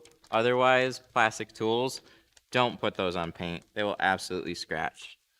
As far as the seats, I'll always set towels down in place for like these extra little things. But some people were saying that they really appreciate a tote or like a carrier or handled carrier or something like that. And that seemed pretty nifty. It's just not something I've tried yet, but there's people that like it over a tool belt. I like having enough things on hand, but you can see where like if I don't have everything on hand, sometimes like I forgot to get a rag, so I get up and go get a rag. Oh, I forgot my razor blade. Oh, I forgot my scrub pad. So I'm doing a lot of walking back and forth. That is a horrible waste of time. So the more you can keep with you on hand, the better. So like some guys like doing a little tool cart that they'll push around with them. And they'll take it a little bit more methodically than me.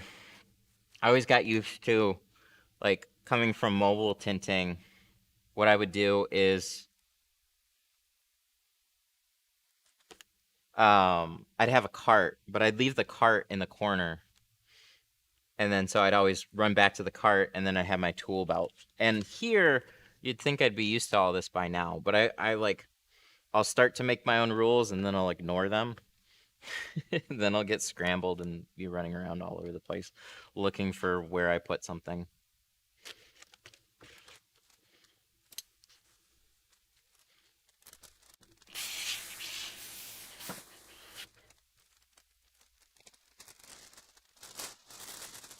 My roller seat has a tray. Yeah, that's nice.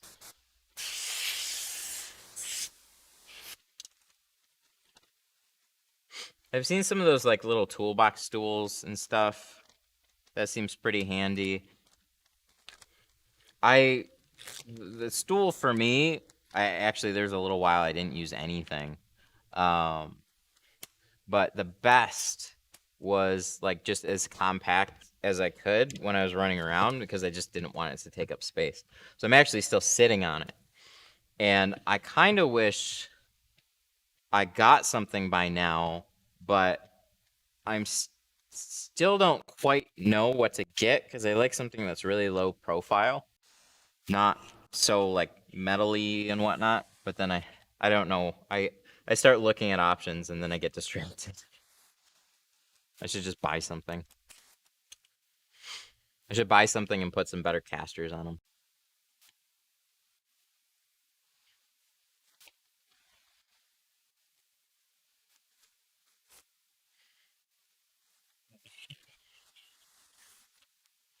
Yay! Seeing, I think everything's laying down. This one could have been shrunk just a little bit more. But looks like everything decided to at least lay down for now. So we'll double check it. We'll come back. Phone.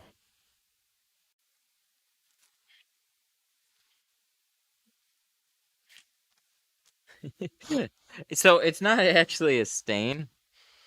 It's just water, soapy water, so it'll dry. It's just you basically just gotta blow air at it and dry it out. Or you just leave it and it'll go away. So it's when this one is fine, but it's on like, I'm talking like extra dirty cars.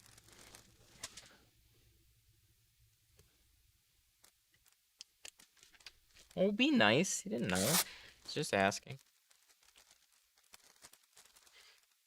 But what I was talking about earlier was like the extra dirty cars that have like apparent staining in them already, or just like a layer of dirt. Then it presses it all down.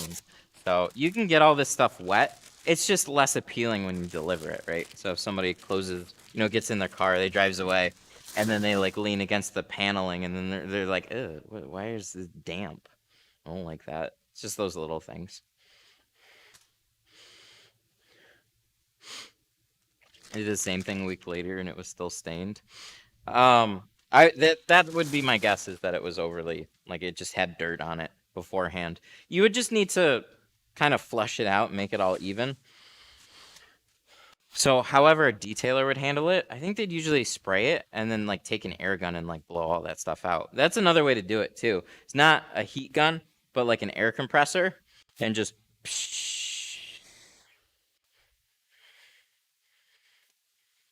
whatever the detailer's way of cleaning fabric is. That's what I would do. Cool. So we are done all the doors. That's pretty nice.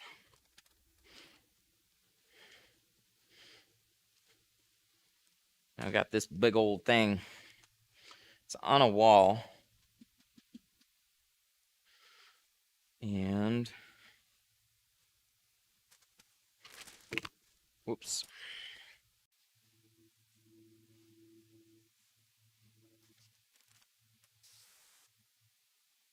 I'd spray it, but just do a wet line. All right, so we got to put some film on this guy, just kind of as is, and hopefully this won't fall off, right? So this is 20. Brass sprayer? Sun Distributing.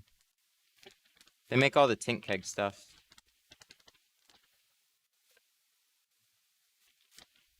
Should get a link in chat.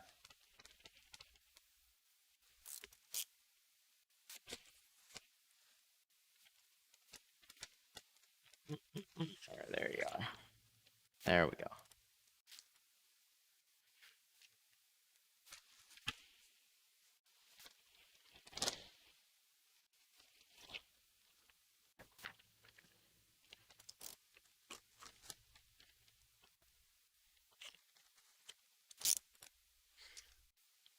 Nice. Watching your vid makes me want to get back into tinting. That's cool to hear.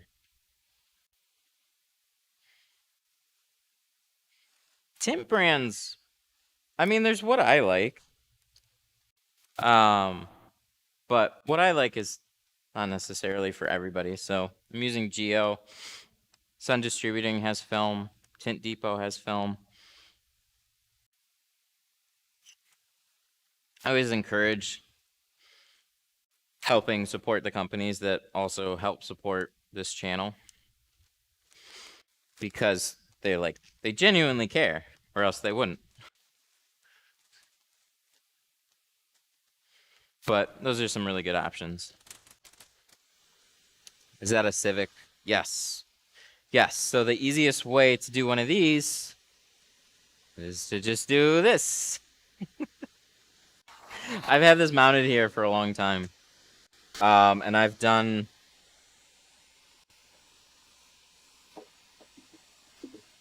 a handful of these. I didn't get as many as I thought. Like, I was seeing some shops that were getting like these all day long. They're like, ah, screw it, we just bought one. And then I'm like, and then I had a request for it, and I'm like, heck yeah. And I went out and bought one, and then I only had like a couple of these since. But Next thing you know, it pops up on the schedule, and then yeah, I'm good with spending half an hour trying to yank that whole back apart. No, thank you. We'll do it this way. It's decently curved, too.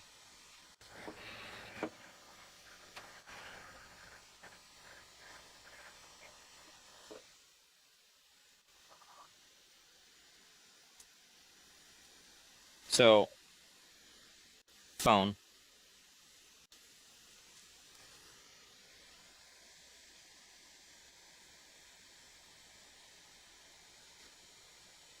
In case it's hard to see.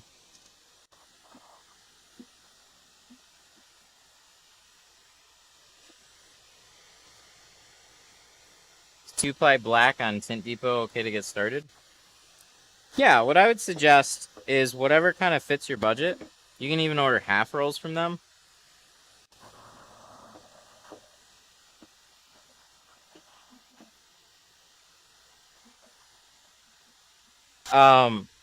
You know, they have stuff that I think is literally down to like a year warranty. But they stand behind all their films. If you have an actual warranty claim, they will honor it. They're just like any other film company. They're part of a bigger entity. So they're not just like a little thing.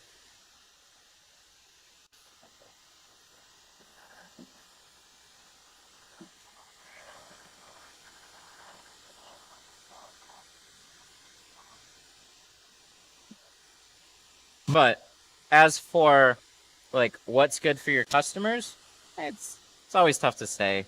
Check out some films, give them a try if you like them. Then yeah, absolutely. I tend to go for stuff that just has a lifetime warranty attached to it, because even though people lease their vehicles, like, I mean, it is a way to save some money on some film. But when you start breaking it down and doing this more professionally, the cost of film per car becomes pretty negligible from one film to the next. So, like, yeah, in the bulk order of your film, like, oh, I can save 50% on my film. That's a big deal. And yes, I get it. It is.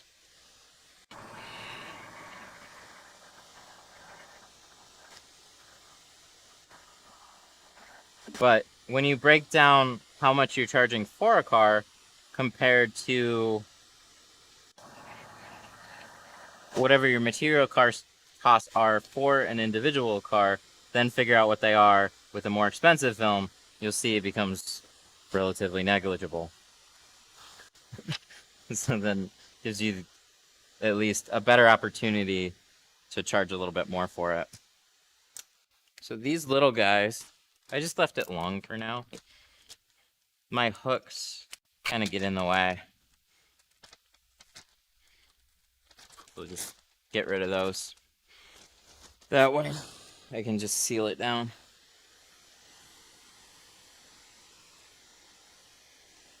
And it's not just gonna pick it up. So like here.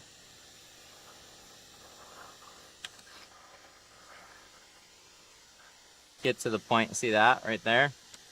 But we're safe. There comes a point where when you're past an edge and you know you're kind of just like in a free zone or right on the edge of there, that's where I'll put a lot more heat if it's just a little bit more curved. And just like give it that final knockdown. Once you're past the line, you're safe. You can fry the film as much as you want at that point. It don't matter.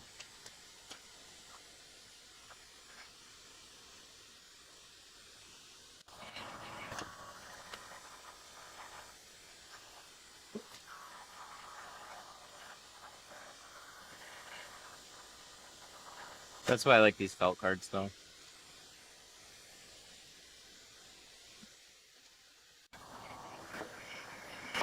Why not use a plotter? Because it's not really about cutting the pattern out as much as it is shrinking this one. So plotter will give me the shape, but then I still gotta try and slot it in the back window. It's just not as fun. Yeah, this is Pro Classic. Look at all that. Look at all that.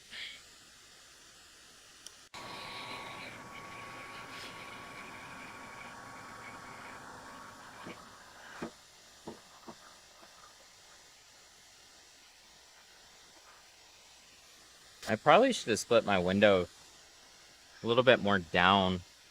I was probably a little high up on it, honestly. Way less shrinking up here right now. See, we're already done with that, where we spent a lot more time at the bottom. So, make things relatively even.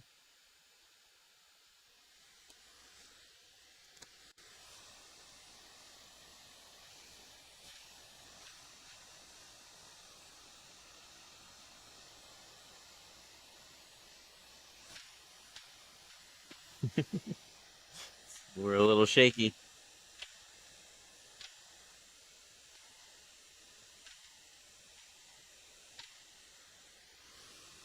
Smash that like button. Click it extra hard. Gently tap it. Should be good.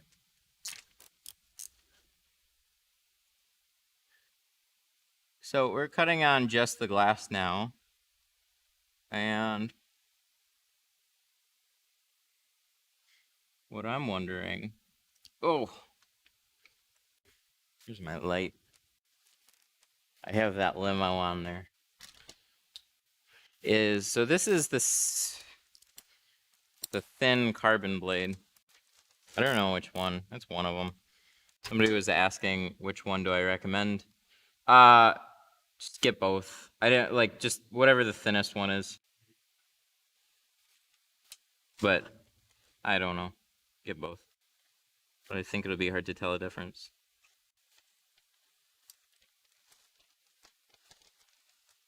Phone.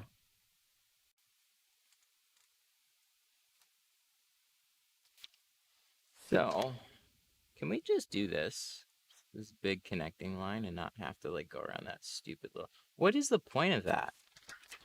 Is there an actual like car reason that's a thing? I forget. Let's look.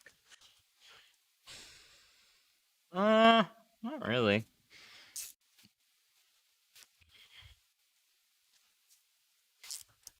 So this side is 50%. So this is way easier to see through against the 20. Yeah, I don't think that matters.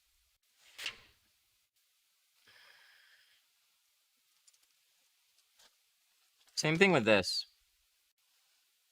So you don't have to cut out this angled part here. See how that? Oh, I should have been shining this at the wall. What have I been doing? Just go up and over, around all this, and then leave that as is. You can cut it out if you really want to, but there's no reason to. So why bother?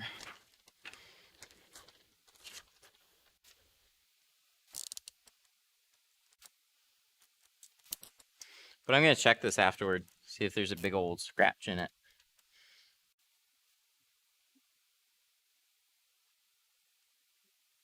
You would think there would be. But if there's not, that's always good. Did you shrink the side mirrors? Side mirrors. I don't tint the side mirrors.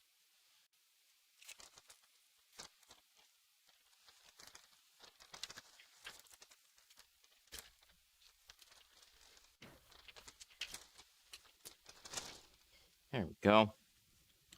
So, probably gonna have to touch up these edges. Side glasses? Oh yeah, for sure.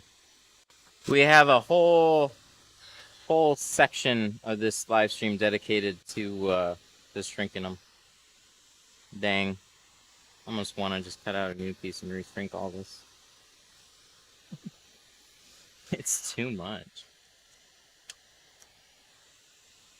I wanted to split it more evenly to where there was less film on the bottom to shrink than the top. I didn't realize that until afterwards, though. So it should be fine. There's probably going to have to be some shrinking on the inside, though. The handful that I've done, that's been the case like every time. This is a PGW back window, not an OEM, and I'm guessing they're going to vary a little bit, but close enough to where it'll work.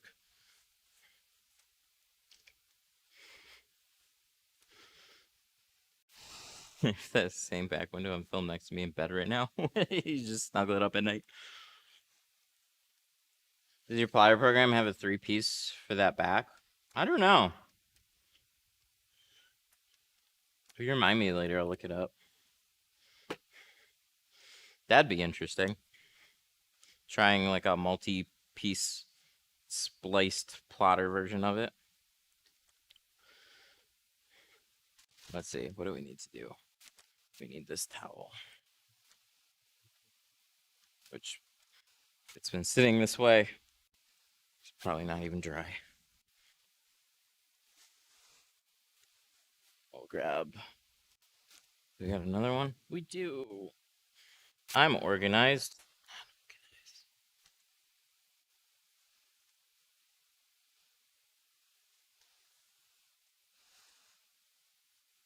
Look, I still have tint from last time I did something.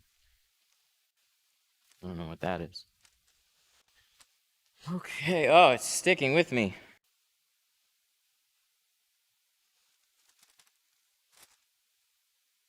You ever tinted in your bedroom? So I had an apartment and I had my little studio set up literally in the second bedroom there. So I had a back glass mounted on a wall that I used as a demo and said it would actually be really good shrinking practice to do something like that, which I still stand by today. So yes, I have. When I was younger too, I didn't think this was that weird. So my bedroom was in the basement. And so thin carpet, concrete floors, and I was big time into skateboarding. So I wasn't very crafty, but went to Home Depot and got some, not plywood, but it was like thin, smooth boards. Butted them up together and then bent them in a curve, and I had a skate ramp in my bedroom.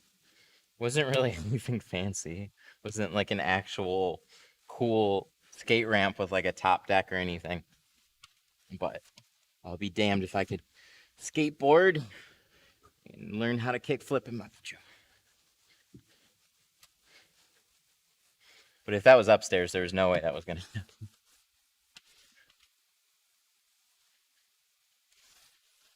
I was pretty stoked. I don't even know why they let me. But it did. Pilkington. So PGW on the driver's door, Pilkington on the back. There's a better chance that Pilkington manufactured all the glass. PGW is definitely aftermarket. So what is this other one here? Oh, it's got to be an aftermarket back window too, huh? Because this is Honda, PGW, and then Pilkington. So I'll be damned. We have an aftermarket back window here too, as far as I know. Unless Pilkington happened to do the OEM. But if they had that many Honda stamps on it, I would think that they'd have a Honda stamp on this one too. So, curvature is up in the air.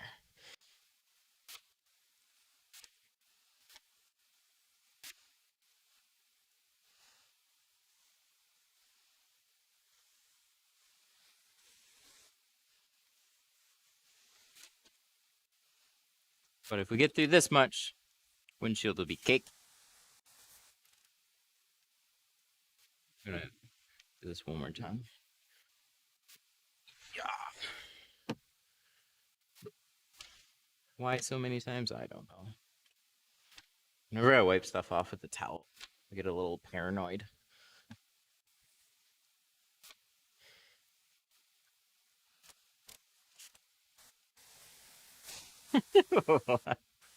Bought my back window from Amazon.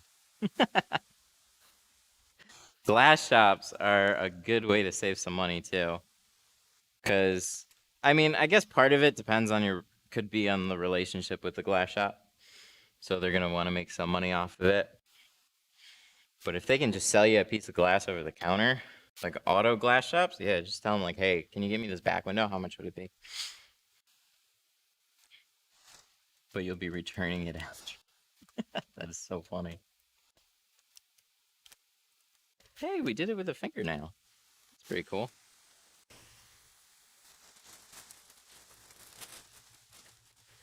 All right. We're going to pick it right up from the bottom. We're just going to stick it right over there. How far over do we want to go?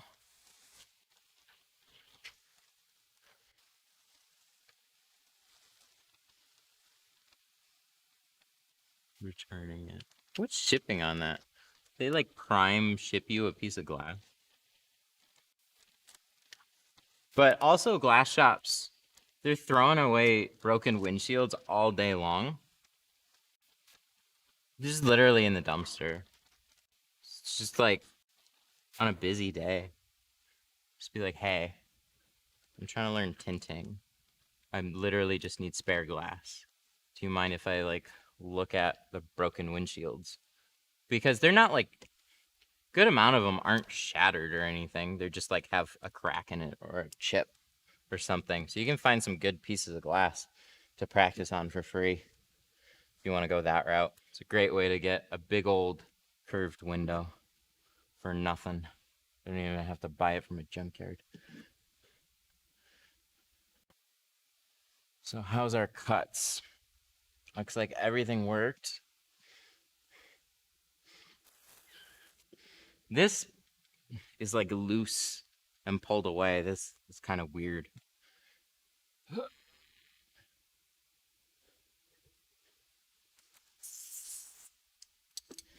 So I think we're all good. Looks like we're all lined up.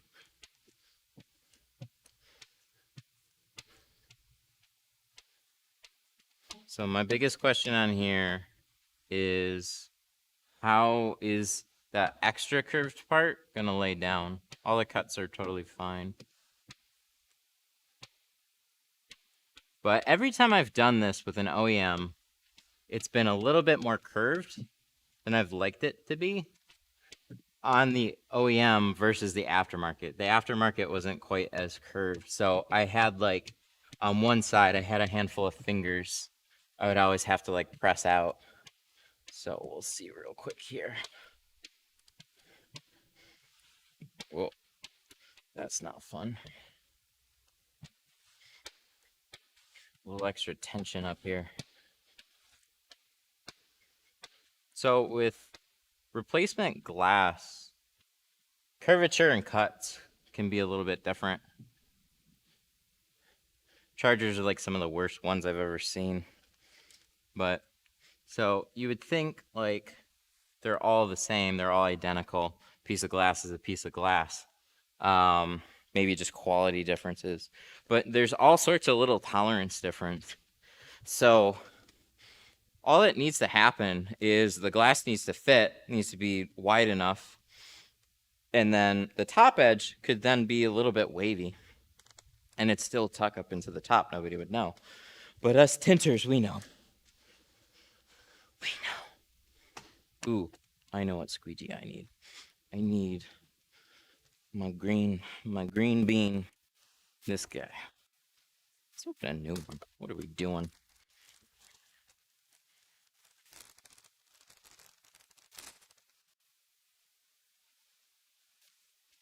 This So this is a little better.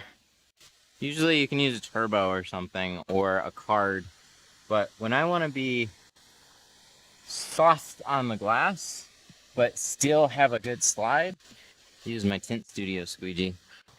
I think it's the best for that. You can literally shrink back windows with this thing, but it'll glide a little bit better over dry film. So when you're taking a heat gun and you're warming everything up, you're drying it out. And just having something that'll glide and cover without risk of scratching it, I haven't found anything better.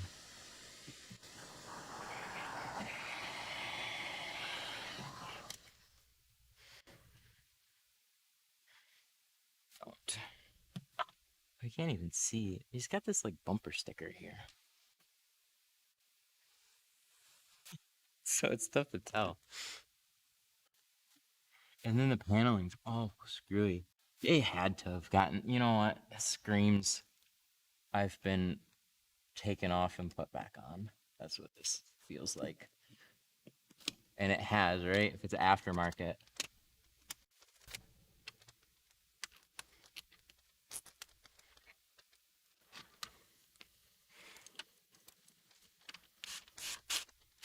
There we go.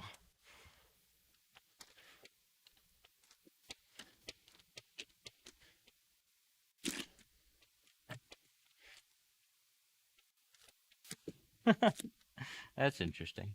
Watching this is like watching sports. I just want to watch it live. That's really interesting.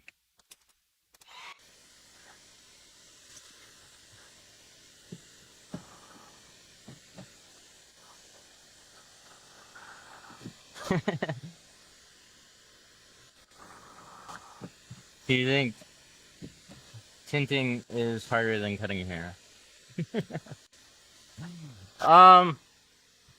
In its own way. They probably both have challenges. When you're literally cutting on people's heads, you don't want to hurt them.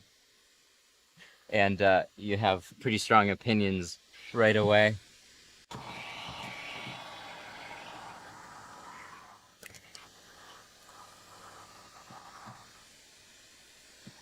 I think there's probably some pros and cons to both. But I heard a really funny thing a while back that was window tinters are the hairdressers of the automotive world, and I think that's really true.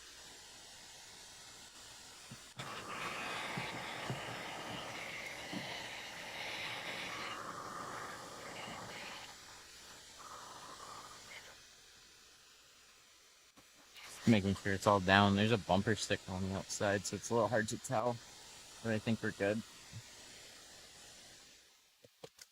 Nice.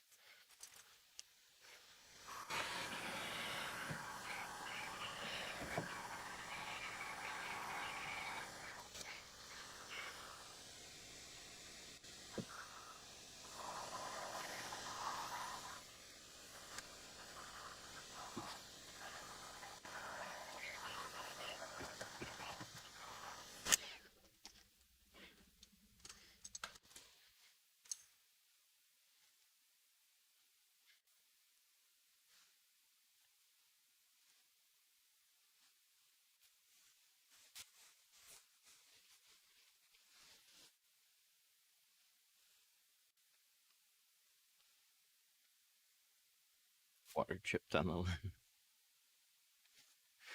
Then you know it's real. You know it's really happening. So we got a little guy right there.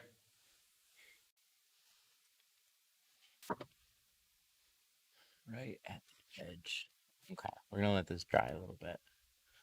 So remember, we had to focus a little bit more shrinking in those lower corners right there. That's why I said I would kind of prefer to have dragged it down a little bit, shrink a little less at the bottom, more at the top. I think it would have been the better route to go, but we still got it. I have a full pre-cut window tint. How much would you install them for me? Same price as my standard. I'm overdoing that.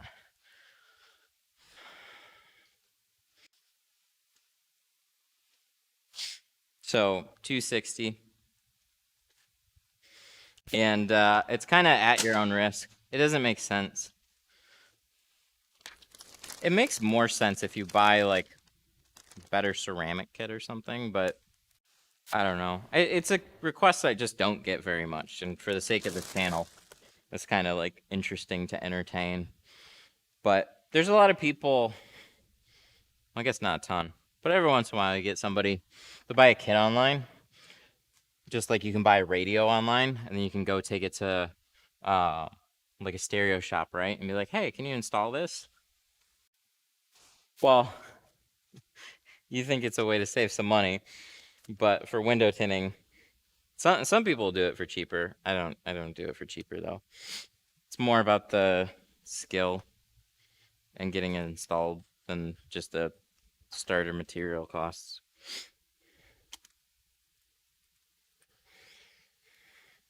But I haven't used that film, and every film's a little bit different.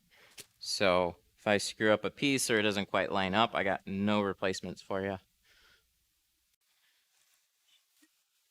It's better just to get the film that I have, or the film any other shop has. Because those kits, the way they save you money is they're DIY kits. So you do them yourself. I struggle to a back window on a 14 Explorer. Well, that's not too bad. Explorers, that's a little short guy.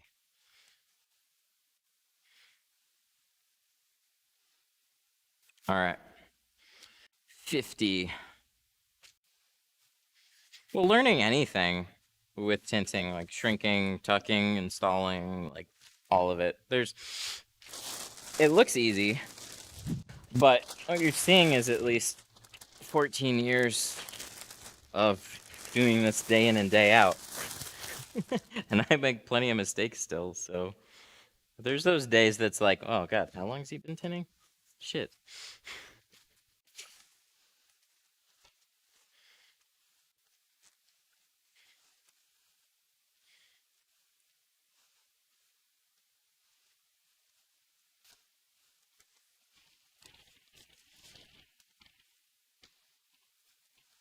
New audio setup. Whoa, somebody noticed. Holy shit. Cool. I just tried something. There's a feature that I enabled that I didn't know wasn't available when I looked into it, and then it became available later. I don't know if it's a good thing or a bad thing. So I can outright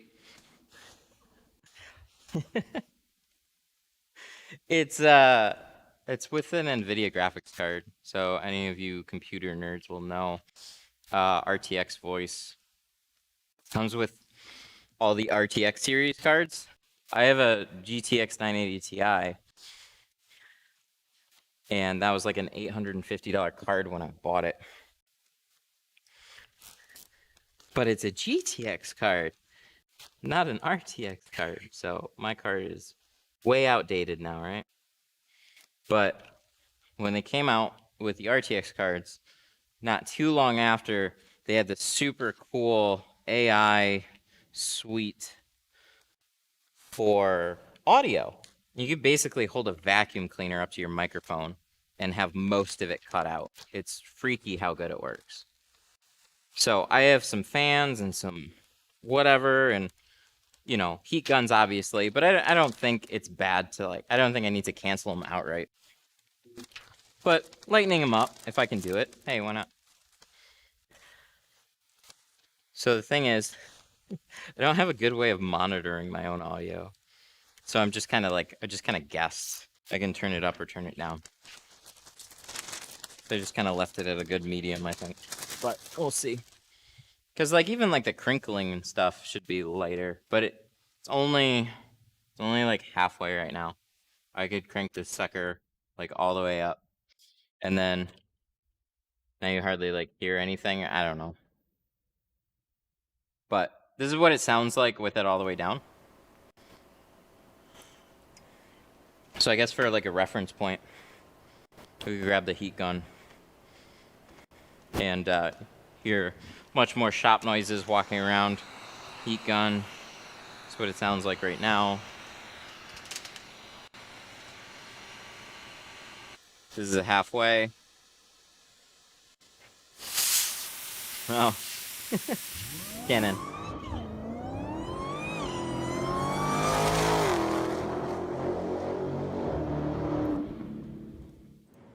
Rich super chatted $9.99. Just started tinting and love the streams.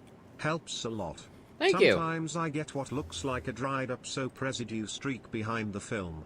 Any idea of what may cause this and how it can be prevented? Air. It's got to be air. Thank you so much for the 10. So, when you're squeegeeing out the windows, you will have, you want to keep it as even as you can. What'll happen is sometimes you'll have air pockets creep back up into the film, and you want to kind of squeegee those out the way that they popped up. But it's especially, you notice a lot more when you're first starting out. But that's exactly what they look like. You'll have little like air pocket streaky bits, right?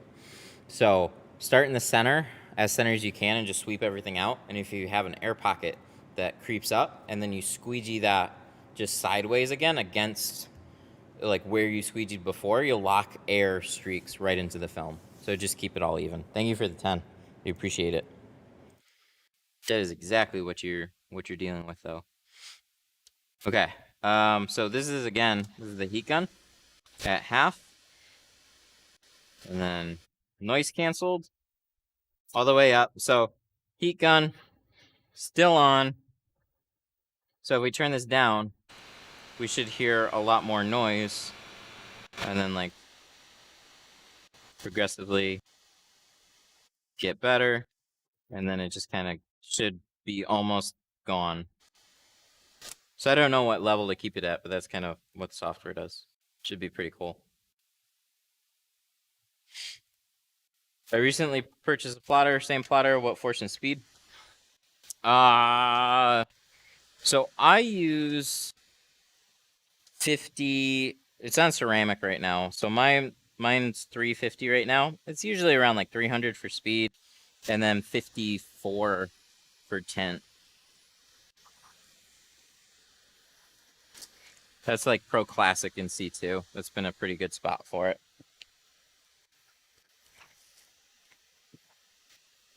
So yeah, the more you play around with these like weird noise thingies, they can make stuff sound a little robotic.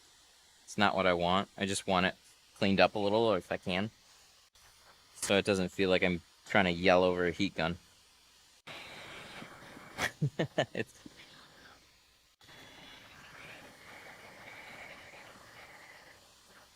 Yeah, right? You don't really, it's like ceramic. You don't really know how much there was until it's gone. But this shop is quiet enough. Like, I don't think it's super important. It was just like, yay, I get a feature.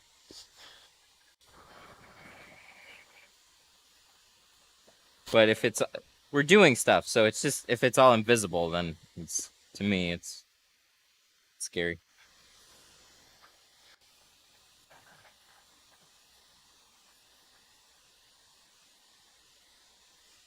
So there's TintTech 2020, and it's named that way because they recommend your settings to be 2020. But when you get these plotters, these are different from a Roland and a GraphTech. They're vinyl plotters, and those measurements are in a little bit different. So you just figure out what number works best. But I wouldn't take those settings and just throw them on anything else. It's pretty specific to that. I didn't want to try the plotter for the windshield. I never want to try plotters for the windshields. They usually don't have them. And there's so many differences with windshields. So back windows, they're more universal because there's typically only one style back window for every car. Windshields, there can be like 10 different windshields for any particular car. You have rain sensors, different trim levels.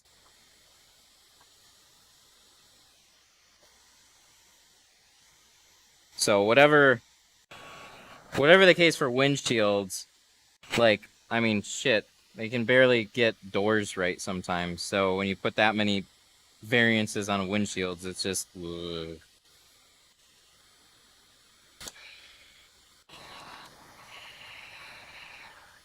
Ow. Ooh, a lot of questions there. So explain the glass aid. So glass aid, all it is a protective cut guide.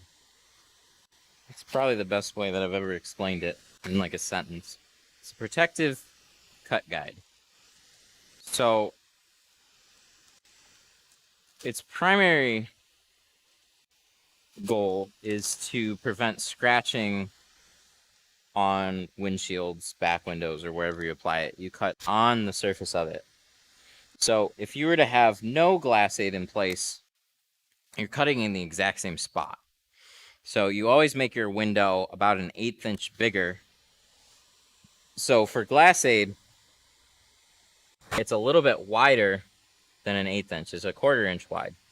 So I'll just lay the inside of the glass aid on the outside edge of a windshield or back window. So it's literally, my dot matrix border comes literally the edge of it. It starts at the beginning of that white line.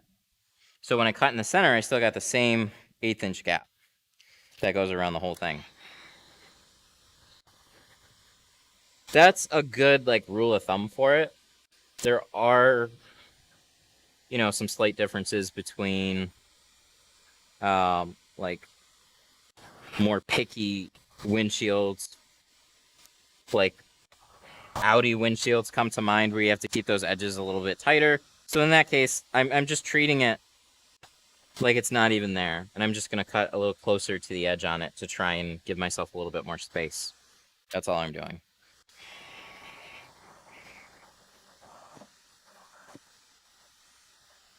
But it's white because it's annoying. I don't like extra steps. I don't like extra things to do. I want to just put my film on the glass, shrink it, cut it, and go about my day. What it's there for is to help protect it. But that took time to literally pinstripe the window. Like, because that's pretty much what you're doing, is you're outlining it. But it's more protective, so when you go to cut on it, you're not damaging the glass, so you save yourself money there. And then the white basically helps save you time or make up some time on cutting it out. Because you can take like, let's say it was black. I couldn't see it, so I can't see that edge anymore. So then I'm still taking a light on the inside. So all I did was apply a barrier, and then I'm not really saving or making up that time. I want to continue, like, to keep things as safe as I can, but not slow myself down. And that is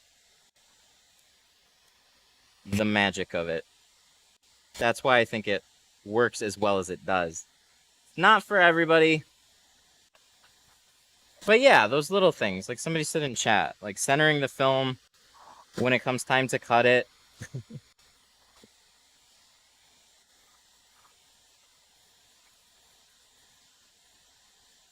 That would be cool. So yeah, I can't tell you how many times I've tossed a piece of film over on a windshield, and then it's been about an inch shy from that lower corner.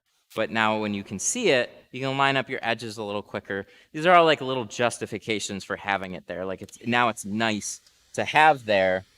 And if you didn't before,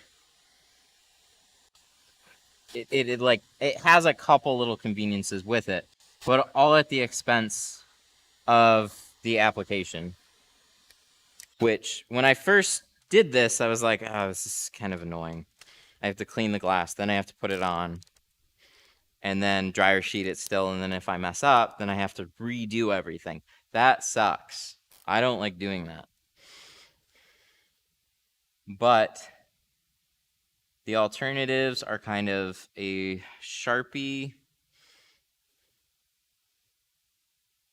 and a glass board. So you remove it off the window entirely. You could put a thinner layer underneath. You could mark it with like a grease pen.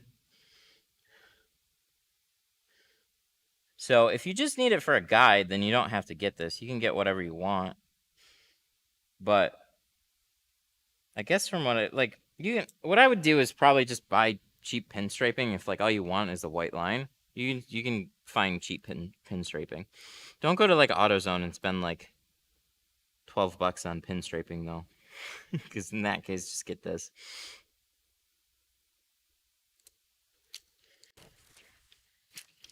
This is like 7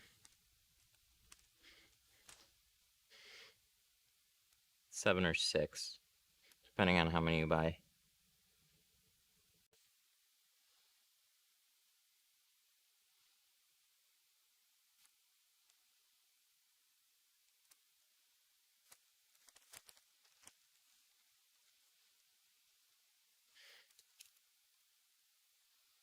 But so there's the Sharpie, there's the grease pen, which then you're still cutting on the glass.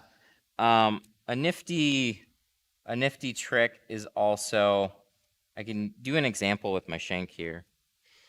So I like, we should cut a little bit more off, that way we'll give this a fair shot.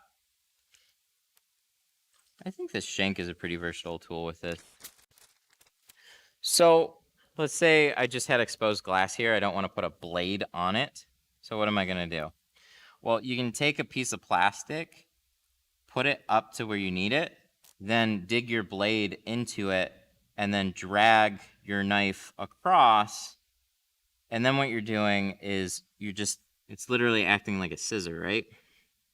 I think what I liked about the shank part is like you can actually hold it and kind of trim it out this way.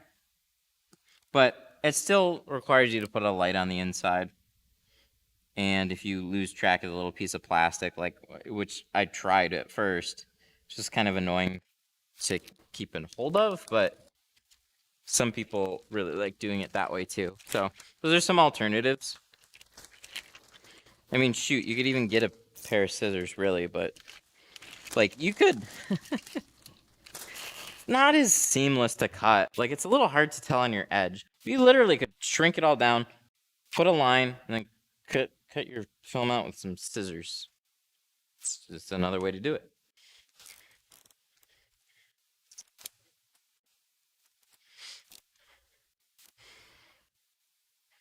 So the only part that I'm gonna cut out is here. Do you ever use Apex? No, not really. Not yet. It's winter time. They sent me some more to check out though, so we'll have to check it out. They speak very highly of it.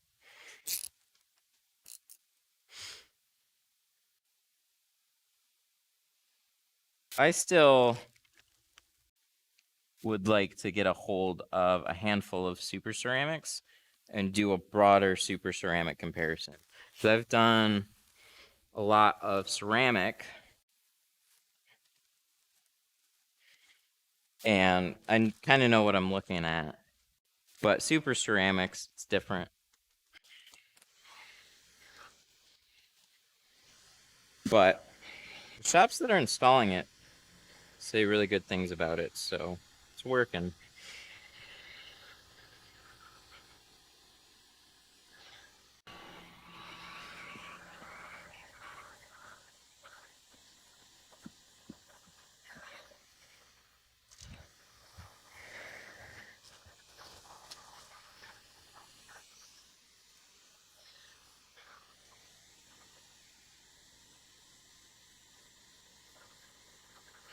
Nothing beats Pro Nano. I like it. I like Pro Nano a lot, yeah.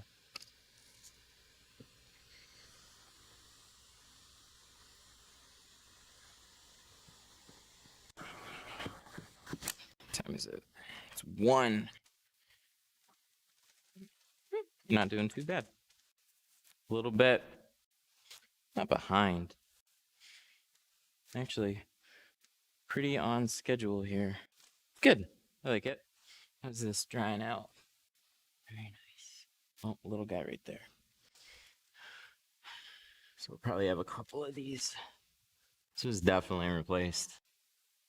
I don't like see that. Ew. Maybe there's like a clip that it just didn't hold. Ugh. Don't want to take it apart. I've seen people use shirt buttons to prevent cutting on the glass. Mm-hmm. Yep. That microphone is awesome. I couldn't even hear the heat gun. That's... Wow. I'm going to have to go back and listen to it. You guys like this? This is going good? Because it's the same microphone, just with some software tweaks. I've gotten like a handful of compliments today on it, and I usually don't get compliments on my camera set when I do something. So that's cool. Positive change. I gotta figure out how to set it up with the computer. With a, like, I have 2 mics. This gets really obnoxious. So I have the microphone that's on my, like, right by my headset, and then I have the one at the computer. So I hop back and forth between the 2 while I'm streaming, and they both sounded basically the same. But now one's gonna sound a little cleaner than the other one, I guess. They just enabled an EQ. Oh man. Got so much audio stuff to play around with now.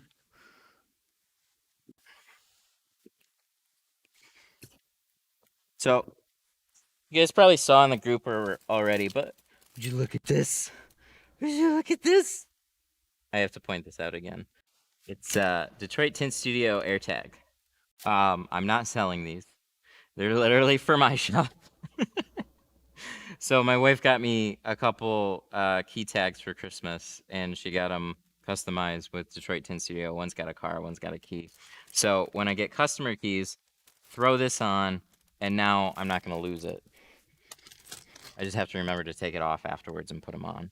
So as long as I use them the way they're intended, it'll be great. I'm excited to try Geo next year. Carbon Pro Nano. Does it have any haze? No, they are very clear films. That's one reason I ended up using Geo. Was my biggest issue with a lot of film brands early on, especially, was always haze. Because when Carbon first came out, haze was a big problem. But it's had time to mature and get better. So they came out with like C2, which was a pretty significant jump forward.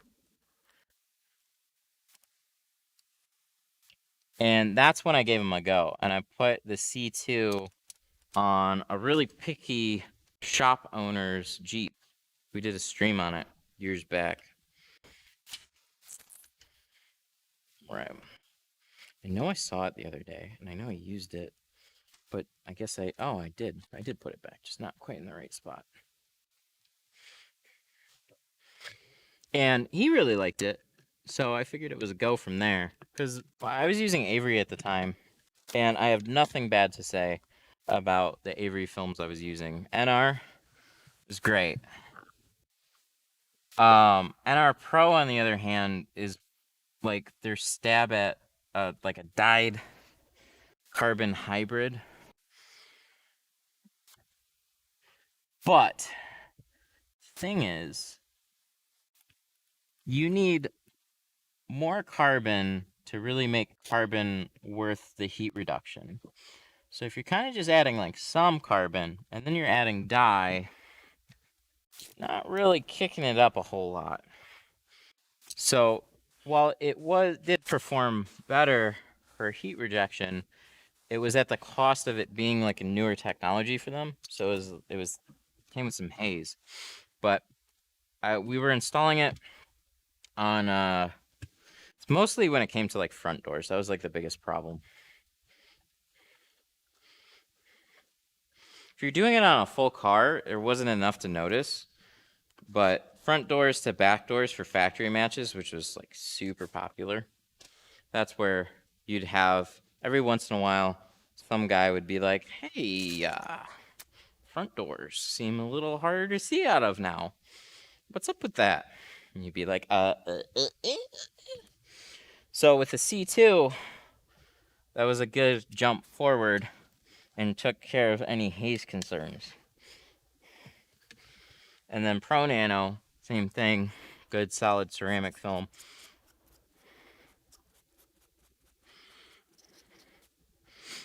Is it true carbon will never fade or change color, turn purple? That's what they say. So it should not be possible based on them using actual carbon and getting it to a very, very fine, like nano size particles, like ultra teeny tiny. The tinier they are, the clearer they are. So if that's really what they're doing, then yes, it shouldn't turn purple years down the road. It's carbon. Your car could rust and fall apart, but your window tint will still be okay. But you still have other things, right? You still have the polyester and the glue. So, like, there's other points of failure on it other than just the carbon particles in it. But the thing is, a lot of these come with lifetime warranties attached to them. So you can kind of like rest assured that whatever you're getting, as long as it's a halfway decent shop, if your film 5 years later or 10 years later or whatever starts to show lots of wear, then and you don't like it, bring it back and you'll be like, look, see, it looks gross. And they'll be like, oh, well, pull up your invoice. Oh, look, there you are. You got it installed 10 years ago. They can get it comped through a manufacturer, hopefully.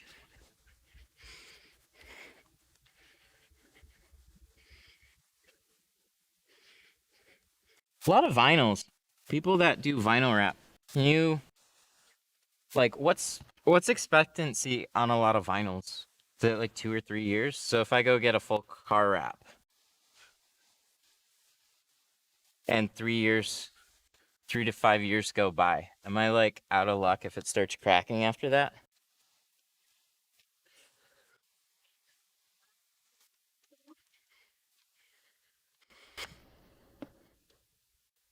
Because you can have vinyl lift and crack and bubble just like you can with window tint, discolor, and it's arguably a lot more exposed than tint is.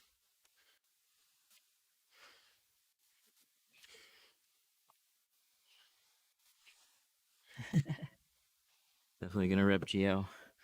Umar's overrated over here.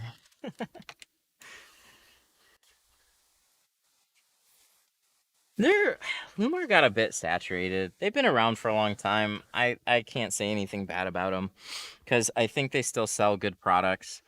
They charge more for them, but they take care of their people, from what I understand. So, but I appreciate that. They're, from what I've heard talking to other dealers and stuff, and I used to carry them when they were through another dealer or a distributor, but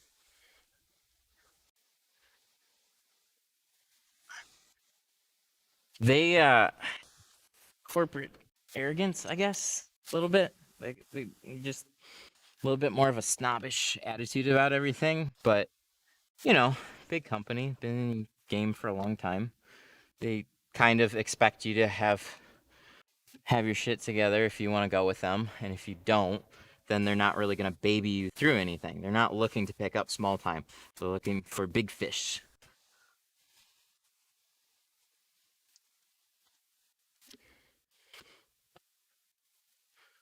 So that being said, you'll get started with somebody else, and then if you want to like switch to them, by all means, like later on you can, but they're not going to be super friendly in the beginning, I guess.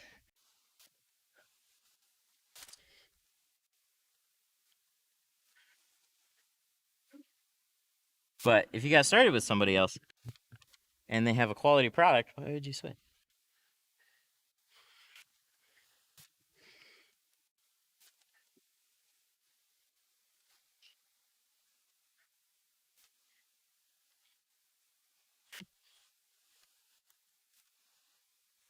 All right. So I think now is the time. We're going to throw this in.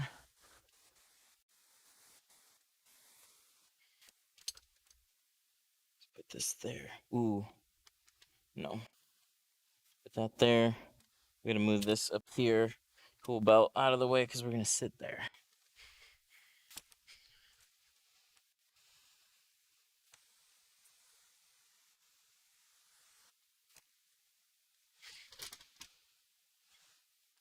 But a lot of people, the reason why a lot of people are even looking at those companies is because they are a big name brand, industry dominant film company. So that just kind of like snowballs, right?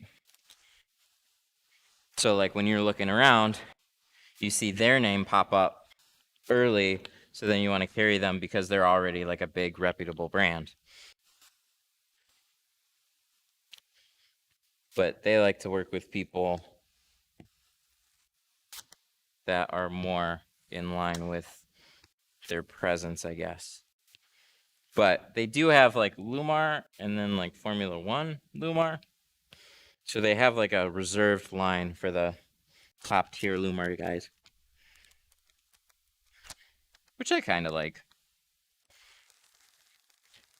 I don't know. How do you guys feel? Because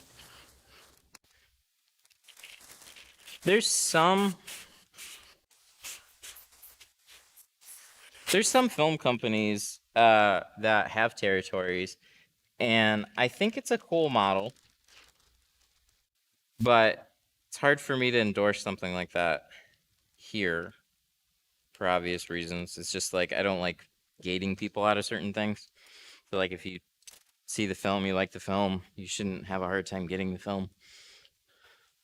But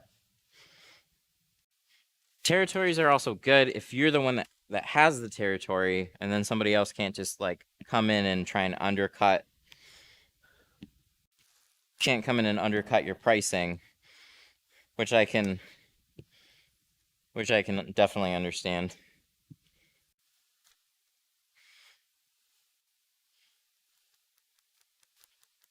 Are we gonna get it? We got it. There we go.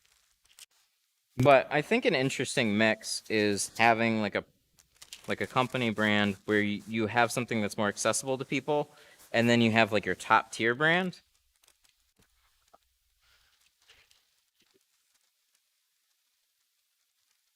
But that being said,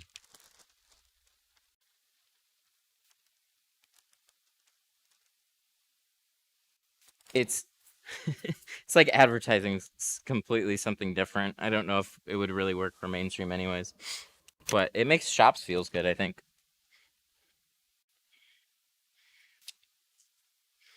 Tinted a Stinger. Oh, I miss tinning those. Versus, I've gotten so many more K5s. I want another Stinger. I tinted a Stinger with fresh tools from Sun Distributing. Ooh, very nice. Have you guys ever been using stuff for like way too long and then you get new stuff and you're just so much more confident in your installs because it's like, oh yay, now I don't have to worry about scratching something because I actually bought some new stuff. I may have done that a time or two.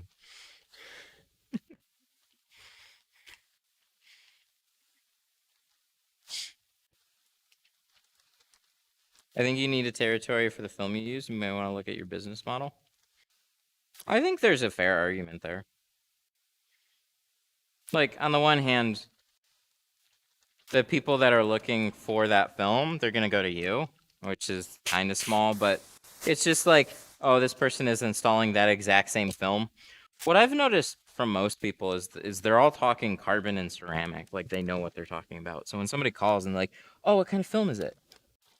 And I'll say, or they'll be like, oh, is that ceramic? And that means I have to make a video because I need to make a video to literally send them after I have a phone call that explains like, hey, this is ceramic. This is also ceramic. And this is ceramic. Why do they all look friggin' different? I want to do like a ceramic myths video. Which will make me sound like I hate ceramic. Does it keep your car cooler? No. Yes, but no, but yes. Is it more clear? No. So many things. Good film is good film, bad film is bad film. That's what it comes down to. Will my car look darker with ceramic film? No. Should I spend money on it? Yes. Wait, what? Why? Yeah, there's so many like nuanced things. So I get being like, it's more beneficial to be like the ignorant salesperson that's just like, yeah, it keeps your car cooler. You're gonna be happy with it. Because if you just like shut up and say all those things, then they will. Like, yeah, they didn't have another film on their car. Whatever you're putting on there, they're gonna be tickled with, especially when it's good film. And then like everybody's happy, right? So why did you need to say all those extra things? Oh, I don't know. I'm weird. They need to fill 10 minutes worth of time. I don't know.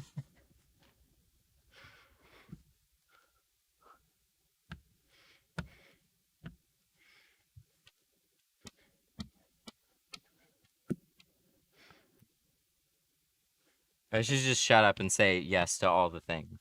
Does it make your car darker? Yes. Does it make your car lighter? Yes. To keep your car cooler? Yes.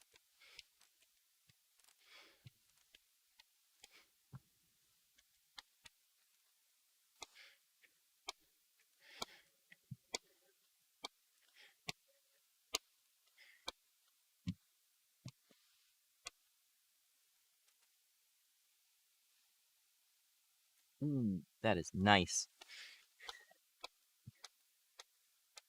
It rolled backwards. So like I'm seeing little specks here or there, but it's all external stuff.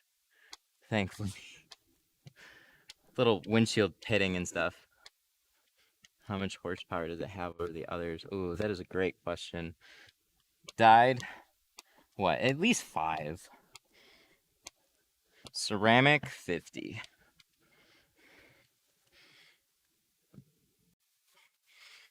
It'll hold the glass together better because of the ceramic. Oh, good God. I love it.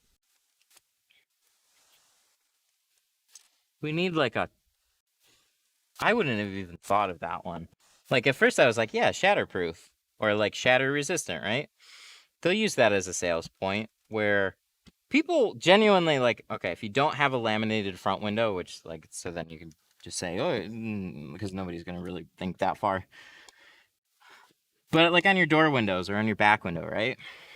Gets hit with a rock or something and shatters. It'll hold it together. Can you easily rip through it at that point? Yes. But it's nicer. You don't have glass shards flying everywhere.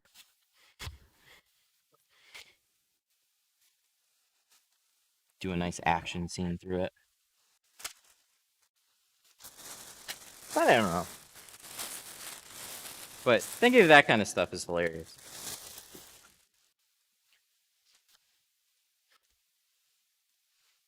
Wonder if it'll, like, better radio antennas, right? It'll enhance your FM signals. Oh, hey.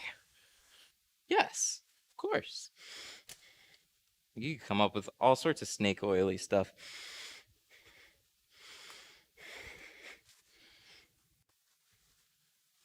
Remember when AM radio signals was all the rage? People wanted to make sure they had clear AM signals. Did you install the background removal tool? Oh, they noticed. I did. So get this. Nobody's going to appreciate this more than Sun Distributing because we literally had probably an hour conversation on about this. I went out there to talk about NVIDIA voice. So if you have an RTX card, you get to download NVIDIA Broadcast. If you have a GTX card, they finally enabled RTX voice. So it's still called RTX voice for GTX cards. Confusing, hard to find, but I did find it, and it only gives me the voice, but it at least, we played around with it a little bit. And chat said it got rid of the microphone, or got rid of the heat gun completely when it was like a foot away. So right now it's on like half. I wonder if it'll get rid of the crickets then come fall. Oh, that'll be nice. And also, if I have the TV on up front, it might reduce that a little bit.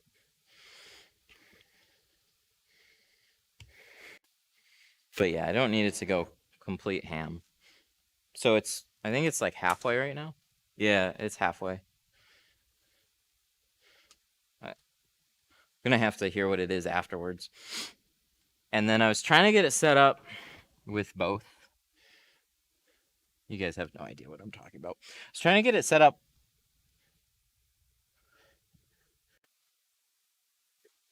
with both microphones. So if I get it with the linked up with Wavelink, but there's just a couple weird things with my setup.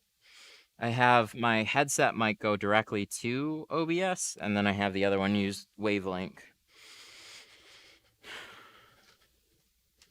So that way when I switch sources, one of them shuts off. Maybe I can just do that in software. That has to be an OBS thing. I'll have to look into it. I don't know. Is this? Yes. Like it. So fitting and stuff. Oh, it is. Oh, that's so cool. I mean, not cool, but when you're tinting, and then all of a sudden, like you see, like some stuff here, you're like, oh shit, I got something in the film. But it's not. It's pitting on the outside. I am so happy right now. This windshield looks baller. Came out so clean.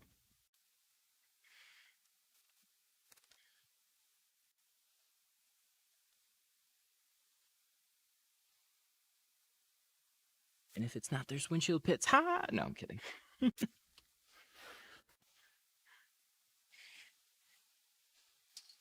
Yep, what was that? You can set it up in OBS. I gotta look into that a little bit more. I am like half using all my tools.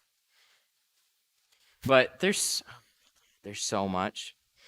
So I got my alerts sorted. I should just shut up talking about this, but so I have chat read to my headset. So it's literally text to speech for every comment that goes through. So I have to be able to hear you guys, but I don't want you guys to be able to hear you guys. So then you need a submix.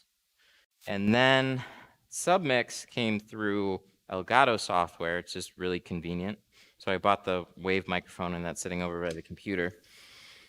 So I like using it. But then I switch over to this headset mic.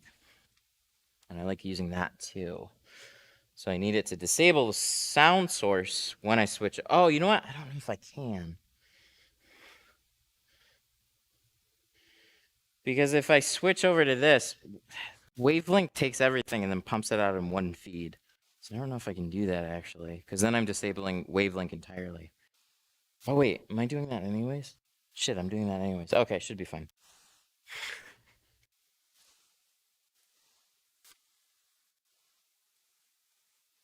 That's what you guys think about Tint. I think about all these all these software things while I'm tinting a car. How can I do this? How can I change this? What the heck? Thing that's sick makes me miss my hatch. Aw. Thank you. I appreciate that a lot. So this is we're just wrapping this up. This is in 20%. Everything except the windshield, which the windshield's in 50. So something practical but still fun. Look at this. You can replace a back window and then it does that. Come on now.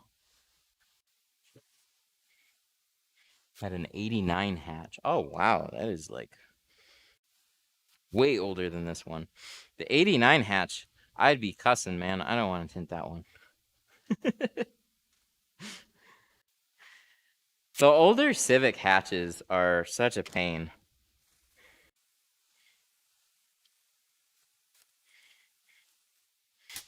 I'm sitting in my office laughing, knowing that these guys have no idea what you're talking about. Oh, it hurts. That's why I put out that streaming video. I'll just get some more people that can talk about streaming stuff. Be like, talk about tint. You made a tint channel. Talk about tint. Be like, no, I made a tint channel so I could talk about streaming. That's what I want. You talk about streaming.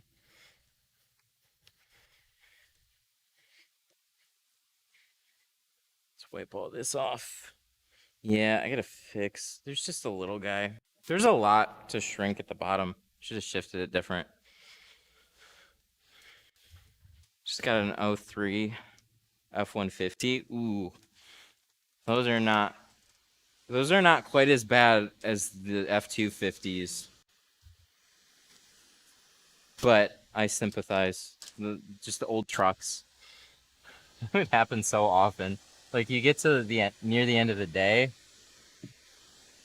Little tangent.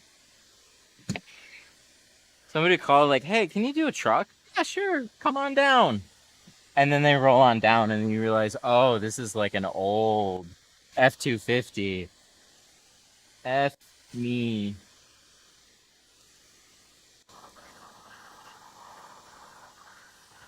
Oh, it was the 250. Oh God. Nightmares, man.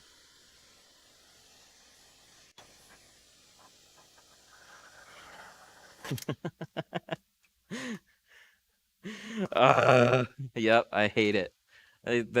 I had one pop up on my schedule, a 250. Dude, I couldn't believe this guy was spending this much money on it either. But he had a 250. He wanted the back and 50% ceramic with a full shield on it. It's like the total job. I think I charged him like $750 for it. We did the sunroof too. He ceramic that whole thing out, and he was so happy with it. He's just like, yeah, I'm just buying it for a long time. I know it's an older truck, but I like it. It's like, oh, dang. All right. Let's do it. I cut out that rear window so many times, though, just to try and make that back. Like, because on it wasn't a solid one. It was a slider, and the sliders are just as annoying as the solids. So the solid rear windows on the truck still have a rubber gasket, and on the sliders still have a plastic border.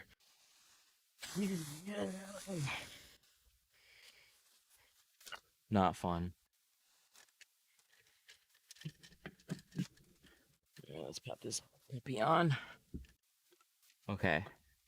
So I want to try a thing too. What do I even call it? What is, so if I tell it to find my keys, it'll find it. But if I say like, find DTS AirTag. Dang it. Hey Siri, find DTS AirTag. Oh, it's for DDS key. That's the other one. It's nearby. Pinging DDS key. Now. It's over here. It's over here. I have two of them. I gotta name them different things. I don't know what the other one is. But, so I put those on keys now. Yay! So I can find the keys if I lose them. But I have two, so I gotta figure out what to name them.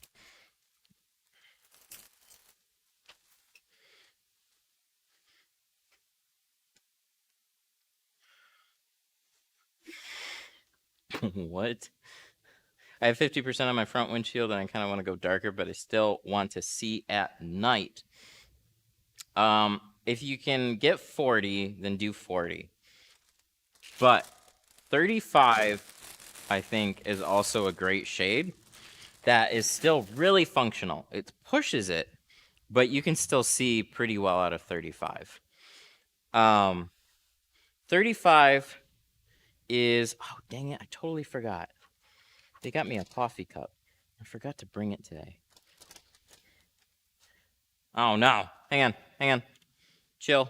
Is we not dead? Maybe we are.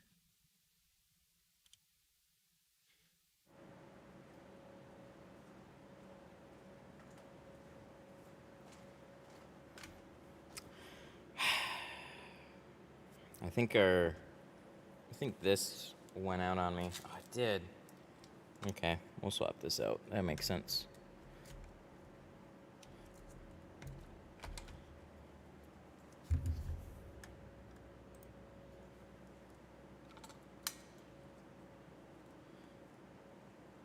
Oh, but yeah, what I was saying, 50 or 35? I'm a bigger fan of 35 for a windshield as far as shades go. It's dark enough where you can still see, like, it's light enough where you can see through it just fine, because 35 on your front doors is still plenty light. But if you have nice, bright white headlights, driving around with 35 is great. Cuts down a good amount of glare. It's really, really good.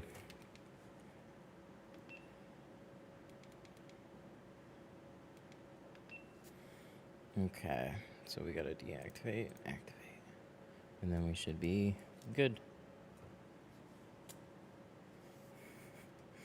Nice. But yeah, I like it a lot.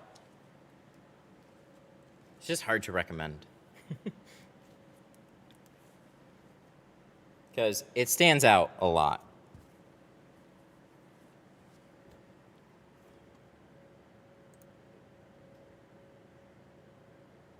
Do you think paint correction is necessary in a brand new vehicle before having ceramic coating done? Typically, yes. GoPro. So I'm not a detailer, but a lot of places that do paint correction, they can evaluate your car. But it is one of those things where out of the factory, your paint can be really terrible. Like little swirls, scores, like good detailing shops will give you like a mirror finish. And the thing about ceramic coating is you're sealing your paint. So whatever's there might get a little covered up, but you're also sealing it. So you kind of want to fix it before you cover it all up. Or you could just do it. If you're just doing it for the hydrophobic, just go, yeah, I know, that's fine, I don't care. But a detailer's going to want to fix it for you. So yeah, we did just go straight here. There's no reason to cut around this, but it's not going to hurt anything if you go this way. It's just you might as well just keep it all straight there. Same thing with these little nubbins here. We just went.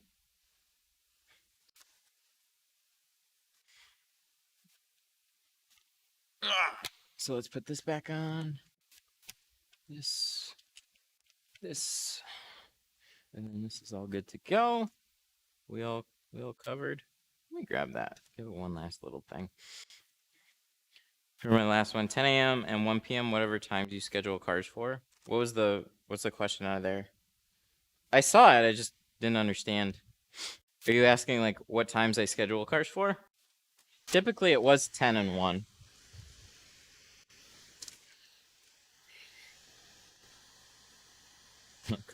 Why did we do that? Why did we put it in there and then we can do that? That's fine. But with it being a little slower, I'm spacing things apart, so I'm just kind of taking on like one per day.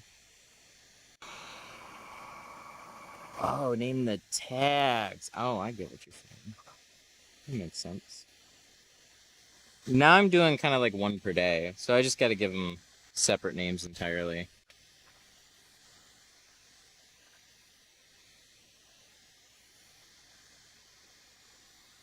have done this in the first place. Heat up the outside. Except plastic. That's better.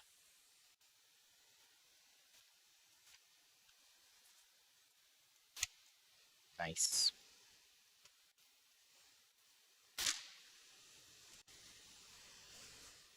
That's all good.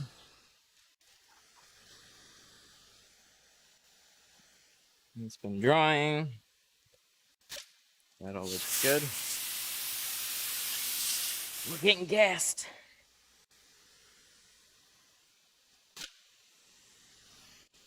Thank you.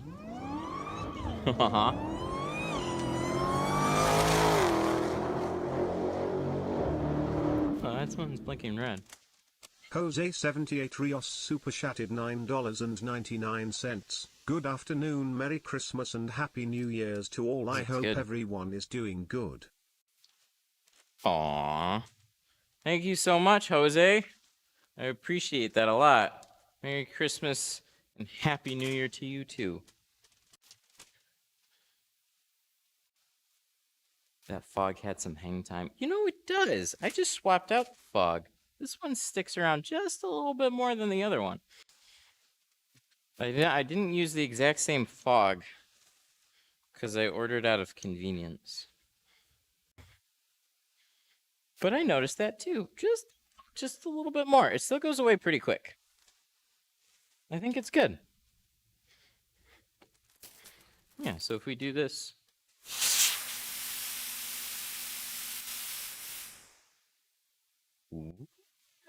Ooh. Yeah, it's got a little bit more creep on it. That. But not enough to be annoying. Okay. So we have not taken the air tag off. We're going to put that right here. We gotta get this typed up. Canon. Oh no. Oh no. See if it works. Oh, it did. Let's gas him. Oh, dang, on this one. Get myself out of the way. Woo. I like it. Sun Distributing super chatted $5. More fog. It's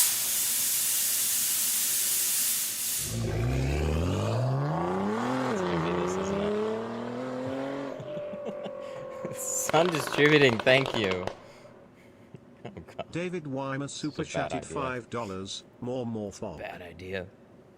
We're gonna have to.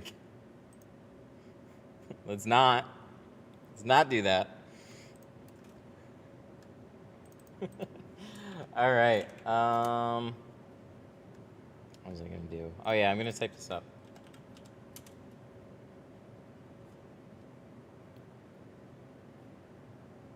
I'm just gonna do that on my cash them out. I'm gonna disable the fog machines too, by the way. Not yet, but.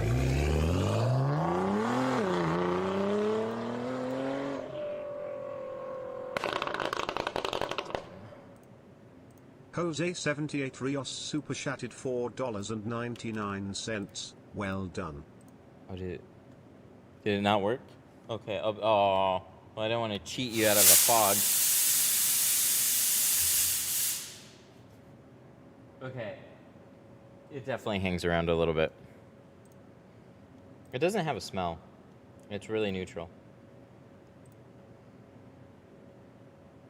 But I suppose. No, we'll let it get in, and then we'll try and drive it, and then we won't be able to see.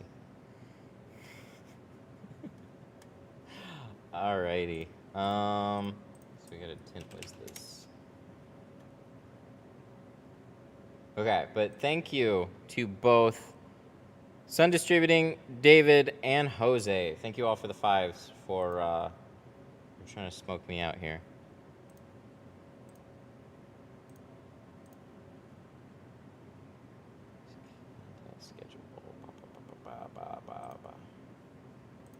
And then we'll hang out here. I'll cash them out and then we'll hang out here for a little bit. Automotive, I think. I have to get going reasonably quick. Ha! Joke's on you.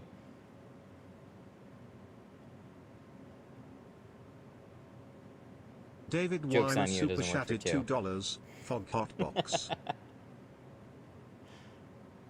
Okay, so we need a... Where the... Oh, there it is. There we go. I can't use my brain. Okay, fine. There, that's all you get. Honda Civic. Dang it!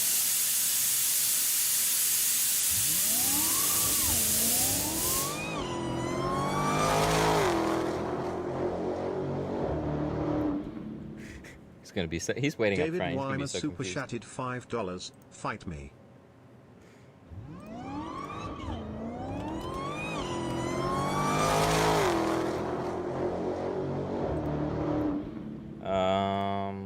Jose78 Rios super chatted $4.99. Foggy time.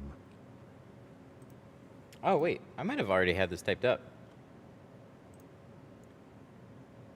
No, not inventory. Application area.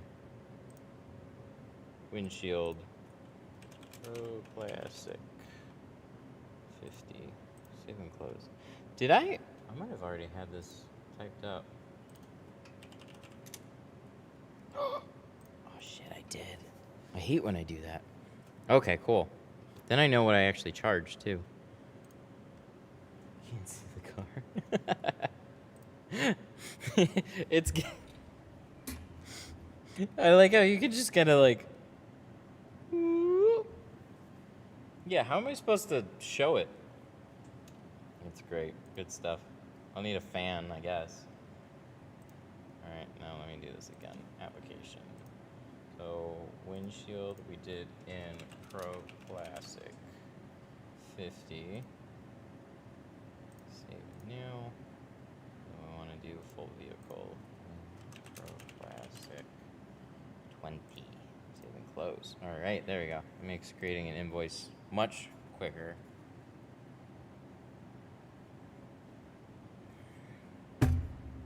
Get a fan. I like that. But you think people would do that? That's a funny one. Get a fan for the $2 super chats. I genuinely like that idea. Then somebody can do like $2 and like air this place out, and then there'd be like a battle. But the downside of that is I guess we got to put them up here, right? Because if they just like blow in the middle of it, then I'm gonna be right in the middle. I'm gonna be right in the middle of doing a window, and then somebody's gonna try and blow my film. That'll be at $2. That'll be an even bigger problem. But yeah, I do like that. Pitting super chats against each other, I think, is a great idea. Yeah, exactly. I thought it was funny enough, like when I'm going to install a piece of film, and then somebody hits me with a fog right then too. It's just like, thanks. We get hit with a fan mid-back window. I know, it'll be at the worst time. Okay, so hang tight. I am making an announcement here. I'm going to turn off them for a little bit.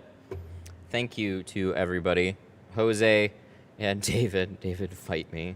David, Fog Hotbox. Jose, Foggy Time. It's disabled for right now, okay? So I'm gonna go deliver this car, and then I'll be back in just a tad. You guys can, I don't know, talk to yourselves for a little bit. You guys like to do that?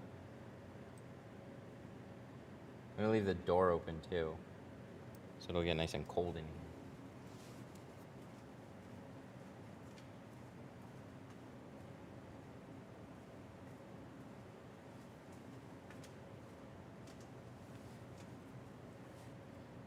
Oh, I like seeing all the fog just kind of like whoosh.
Yeah, I actually like, so that's a kind of a unique vehicle. I actually have the hatchback windows specifically to do those because we style it back.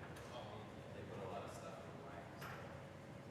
You actually work for Mag, you know? Yeah. We actually do hatchback lift kits. Oh, okay. For this. Oh, wow. We just do like 2022. Yeah, so we make it from start to finish. Nice. Assembly area. Yeah, it's definitely interesting. Honda's very big. There's a, defects thing.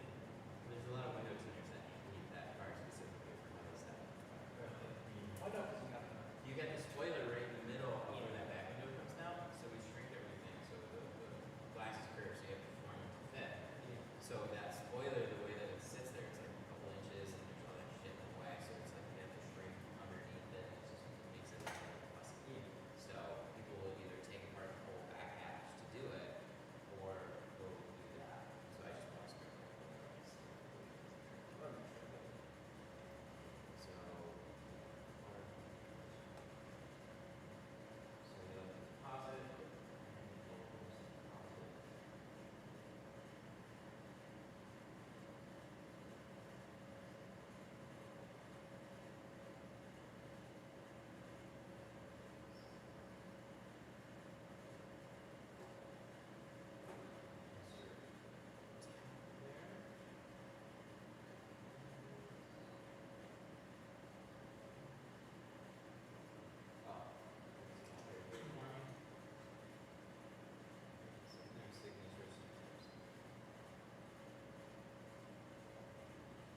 Send you an invoice.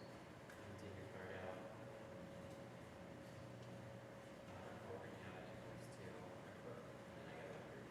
So everything comes with a color stable lifetime warranty. So down the road, I think you'll almost fade, which is good. It's all covered because it does. Yep, absolutely. The only thing the warranty doesn't cover is physical damage. So if you were to scratch it or something like that, just make it up or So something. what if I had like, just earlier this year was crazy driving. And a rock hit my side of the driver's window, cracked the whole. I saw it was a different piece of glass on there. Yeah, literally, I was driving, I'm just like, I thought I got shot or something. It scared the shit out of me. I never had to have it before. Yeah. All I was driving. Yeah, the whole thing just. The first my reaction was to push it out instead of came towards me. It was, Yeah, unfortunately, it doesn't protect against that either. It's just you have to pay to get it replaced at that point. So, but all the natural stuff like sort of like warranty. So, like if you drop your phone or anything, and your phone cracks, you have to pay to get it fixed. Same thing with window tint. If you physically damage it or something happens, the warranty doesn't quite extend out that far. But to get one window replaced would be $50 on it, so it's not too bad. With the window replacement, there's no glue and stuff that I have to strip, so it wouldn't be that bad. don't use it. Just put a new piece on it. So yeah, I told you leave the windows up for a few days, and then the other thing is ammonia-free glass cleaners. So you can use Windex, you can use this brand, it's available in all the stores. You might have seen it around stores. But Windex or any other brand is totally fine. Just make sure you use the ammonia-free versions, or they'll say ammonia-free or it's insane. So those two things. And other than that, leave them up for like 5-6 days, and you can treat them like a So, any more questions? Yeah, pretty much everything. All right, you are all set to go. Get your keys back. No, I didn't. There you go. I realized it. All righty. Thanks. Yep, you have a good one.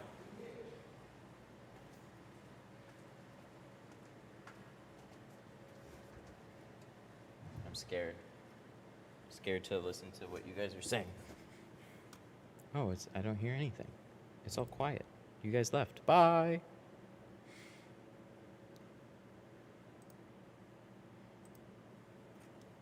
Did everybody get tired? Cool. Well, that's all done. He's all paid. I need a haircut. Uh-oh. What's up? Oh, hey, thank you. You're welcome, of course. I appreciate it. Of course.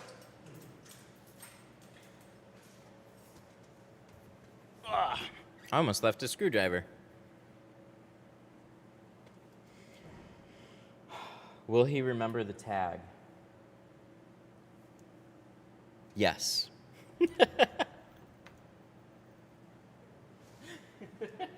That is the best question. I had a panic attack for a second. I have both of them. I do. Oh, you guys are so nice. Yeah, I'm pretty sure. When I made the post, one of the comments was you have to remember to use it, and I knew that as soon as I was posting it. It was like, yeah, I just got to remember to use them though. Got to remember to put them on and take them off, or I'll be very sad. The good news is I'll generally know where they go to. But, yeah, I'll be very, very sad if I don't remember to take them off. Potato. I'm 30 seconds behind. That gets annoying. That gets annoying with streaming. Twitch is usually pretty good about real time. But at least you can rewind. T-Town. Oh, yeah, you did. I remember.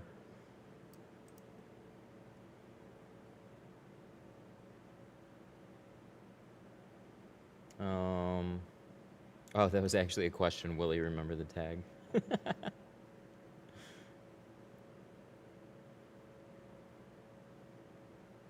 Yeah, I turned off the fog machines. I can turn them back on now.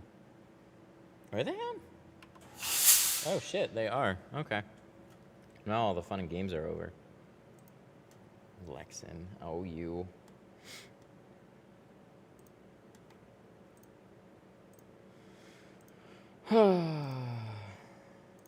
Yeah, I got a couple of video ideas. I want to do ceramic, like a ceramic comparison between cheap and expensive ceramics.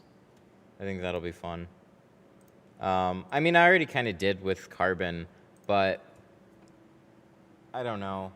It happened for a while, but I get way too many phone calls where people are just, are you doing carbon? Or like what's the price for? Is it for ceramic? Is it for carbon? Is it for standard? There's people that know enough that they exist, but they don't know the differences. So having something to actually like send to them afterwards is good. Also, I kind of want to rearrange stuff where I'm not quoting so much over the phone. The balloon must return. Took a vote. I can actually do polls on the channel. There'll be a lot more votes than whatever you guys just did. The balloon might make some type of return, but it's another thing. So if I didn't have so many friggin' things to do, it wouldn't be too bad. But the problem is there's so many things to do, so it is bad. So every time I'm getting set up, I have to actually make a thumbnail. So the thumbnail is usually pretty simple. It's a picture of the car, but then I have to take it from the phone and I have to put it onto my computer because that's where I'm setting up my stream. That in and of itself takes time because you send it to the computer, then it's slightly too large. It's got to be 2 megabytes and under. So then I have to downscale the picture, and then I have to add it. Then I have to make sure I have a description. I have to tag the location, and then I have to enable ads or whatever. I have to do that like for every stream. Then I have to go into Restream, and then I have to set the title, and then I have to redirect YouTube. Like there's a whole bunch of things on the back end. Then I have my audio. Then I have chat. Then I've got fog machines. Then I've got RTX voice possibly now, and just a whole bunch of little things. So what happened with the balloon is I would have people sitting up there, and then I didn't want it going off then. But if I have a balloon going off after, like with nobody here, it's not near as bad. But it still is another thing that I have to do. I have to go up there, literally take down the balloon, and then put a new one up, and then screw it back on and make sure there's no leaks.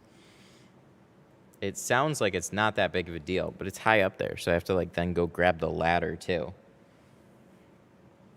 So chroma key would have been really fun. I have not figured out a way to do chroma key from like super chats.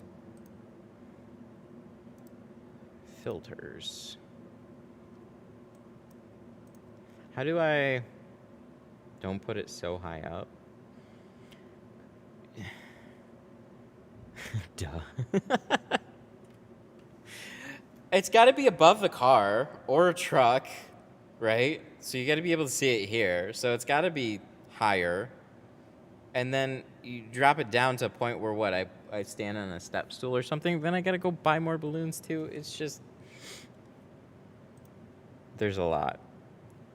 I'm looking for top of the peel board. No. I don't want to be literally staring at it within like 2 inches of that sucker's blowing up. Oh, here. Filters.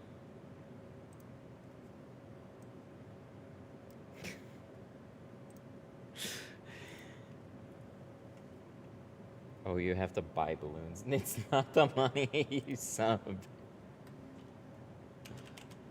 Oh, boo, he gets money for it. He has to buy it. Shut up. It's not that.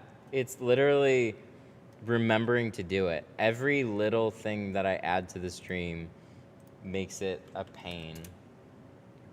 That's the problem.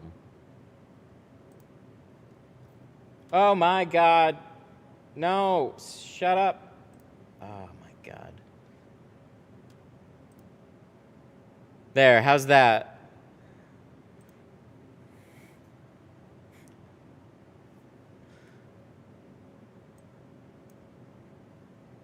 There. How's this for chroma key right now? This one's nuts. Why is it going for the... Oh, those are all green right now. Oh, that's why. Oh, that's killer. I like that. They have green light bulbs on them. They look way more exciting now. Good stuff. How's this? This is like when you power up. Oh, I would have loved it, man. So if I ever figure out a way to do chroma key super chats, that would be way more fun. Then you could be like like a Super Mario charge up or something like that. It'd be crazy. Be a lot of fun.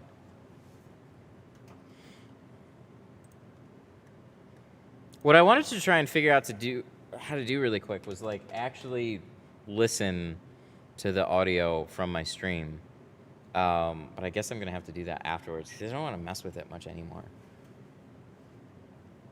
The RTX voice, because I don't have it on this microphone right now. But I'm scared to screw around with this too much because then that's when stuff breaks and you have echoes and I just don't want to fix it. Wow, that is just so distracting.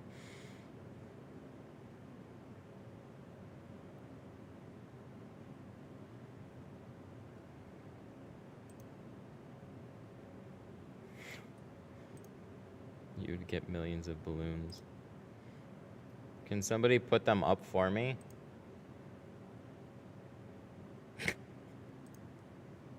These are so cheesy.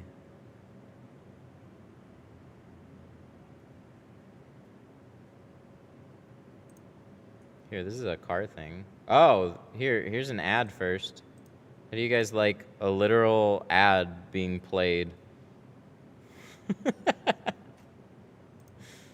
That's pretty great. I like it.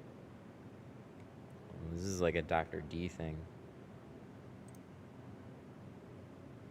That's interesting. We'll just leave it on that. That's kind of chill.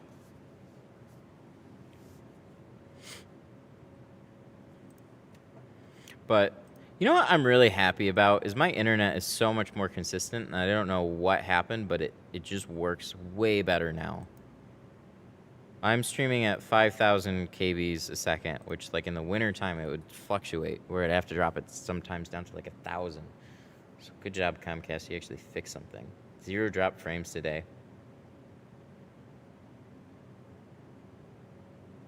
Hit stop seeing this ad, tell them it's inappropriate, and you'll skip the unskippable ads. Interesting. I just have to log in. I pay for premium, but it's not on this, it's not on Firefox. YouTube Premium, I don't know how you guys deal with ads. Ads drive me crazy.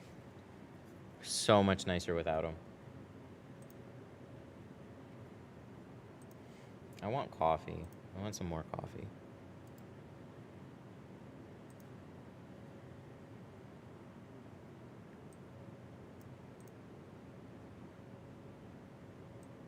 But I could have people order.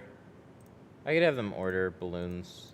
That wouldn't be a big deal. It's just, again, it's like.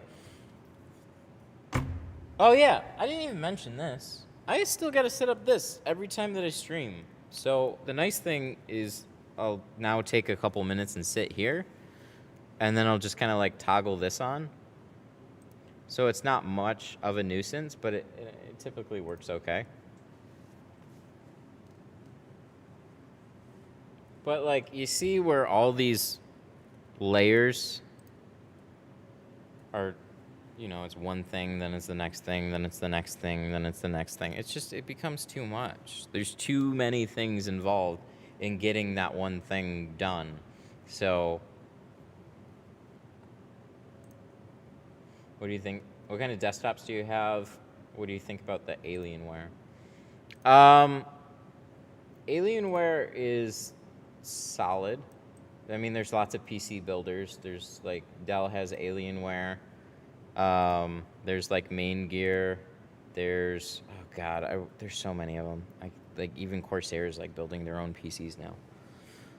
You can get a pre-built. I think that's the best way to get a decent graphics card, as long as it's got like a reasonable RTX card and a decent CPU. So you're gonna be in the $1,500 to $2,500 range. You get a really solid computer. You don't need a ton to just stream. You really don't. But you're going to want to future-proof yourself a little bit. So, like, something in the range of there, you'd be pretty good. Graphics cards, just, you can't buy them separate right now. You have to get them in pre-builts. There's just no other way around it right now. So, Alienware's fine. Or any of those. I just custom-built mine. So, before the graphics card crisis, just went into a Micro Center, bought everything, and put it together. But I have fun doing it. You can get it pre-built, though. Try to watch a 30-second video, you get 15 minutes of ads. That's why you pay for premium. You gotta value your time, man.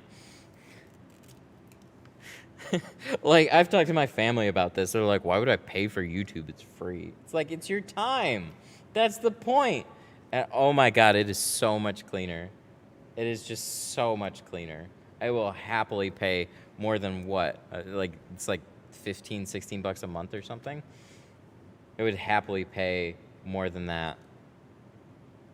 No, I will not pay YouTube. You realize that they take a little bit of the super chat, right? Screw YouTube. YouTube's great.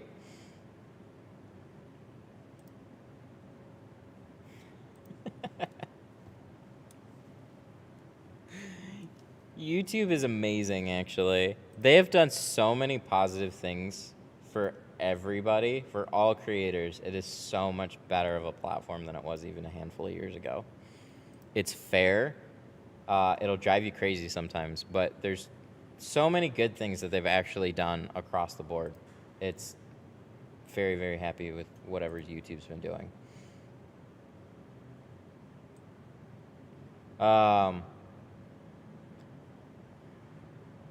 I kind of want to do the family one, so we have it. What? Oh, I kind of want to do the family one, so we all have it. That's what I did. The family plan. Yep. Then you can share it with like up to 5 people or something. It's really good. It just like, because you don't even, you're not, if you go with, like, even try it for a month. If you go from literally not having ads, you just click on a video, it plays. There's no more skips. There's nothing. There's no big obnoxious bars anywhere. It's just super clean. It's way, way better. Everything loads fast. Everything loads consistently. It's always good, and you're still contributing to creators and stuff like that, even with premium. It's good. If like, I mean, you pay for cable or something, and you sit there and watch an hour of commercials every time there's a TV show on. This, you actually pay a lot less, you use it more, and then all of a sudden you just have far less ads that you have to deal with. It just makes the whole internet look like crap after you deal with no ads. I just got a Razer Blade laptop for like $1,200. Thing is awesome. Those are good. I like the Razers. I actually have the 12-inch one. I got it in like 2016 though, so mine's outdated. That was a sick laptop. When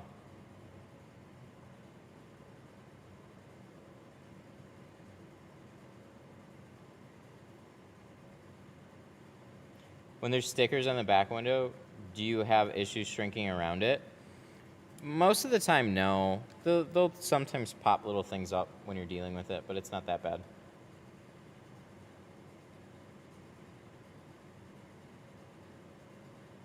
I got the 15. I've wanted one forever. That RGB keyboard, the black chassis, that thing is sick. I love the Razer laptops. They were like, I had a MacBook Air, and then I was looking for another laptop to pick up, and I like a thin and light laptop. Razer had the build quality with some decent specs backing it up. Nothing else came close to it at the time, not for the size. The only thing now that is really comparable that I would actually buy over the Razer, but it looks not as cool, is the Dell XPS. The 15 or the 13 is super, super cool.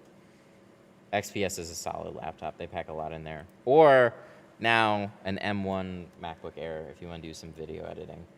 Those things are great. Apple finally stepped up their game. Dude, that thing sips battery and is super quiet. I had the XPS 17 before I got the Blade. Those are good choices there. Both of them. If I were to pick any laptops, it'd be Razer's or the XPS. Nothing else. I mean, there's plenty of good laptops, but like when you're comparing like a thin and light, my Alienware laptop weighs about 45 pounds. Yes, they do. But you got like the desktop Alienware laptop. That thing was like, when they came out with that thing, they were like, oh, dang. Yeah, they packed a lot in that thing. So, but it's still a laptop, so you get those laptop-y things, like not as much for USB for streaming stuff. You're pretty limited on a handful of things, and it's mobile stuff.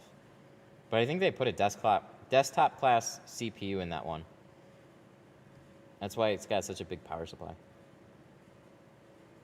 do you think of the brand Solar Guard? Thin. They're good, but thin.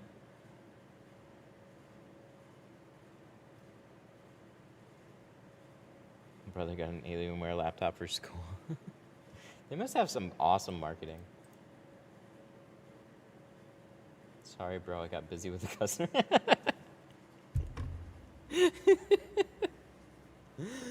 Well, I can't go back and say it. That's why YouTube has a rewind button. You can listen to it again. I'm not going to go back through. The help comes when it comes, and if you're not ready for it, you can rewind.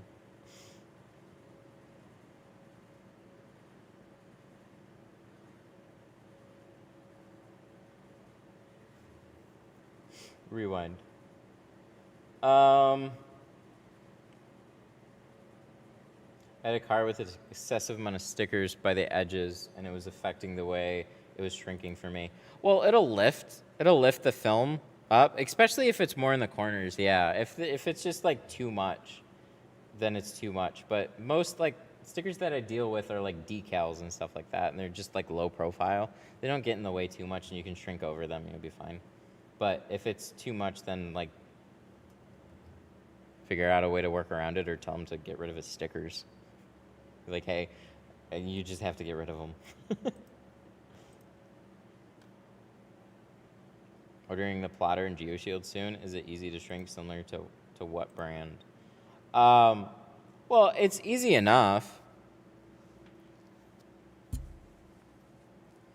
It's easy enough to shrink. I mean, window tint in general is not like an easy thing to pick up. So some films are easier than others, but in terms of just like overall, how is it to shrink? It's pretty good and straightforward. But if you've never shrunk before, you wouldn't know what to compare it to.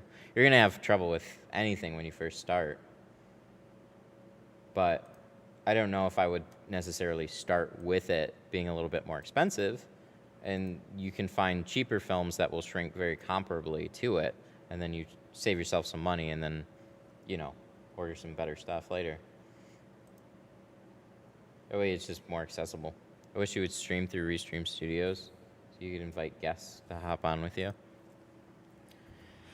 It would be another thing. I like the way that it was all going. It's just, it's a lot.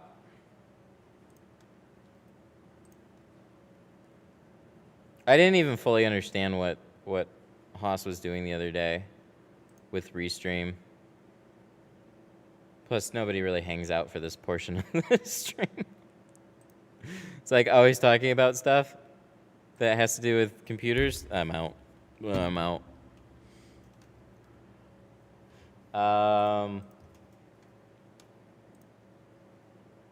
I gotta check on the video too. I might have fixed it.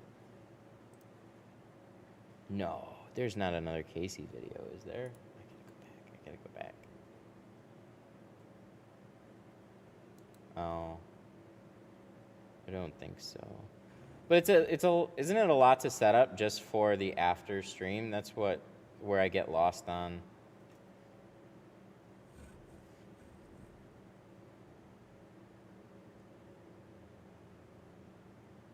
Like, as if I have to set up another event on top of doing all of this, there's no way it's gonna happen. I'm gonna lose my mind.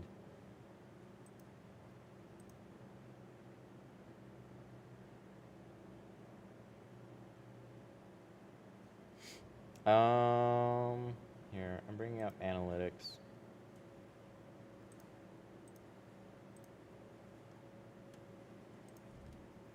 Then maybe, we'll see.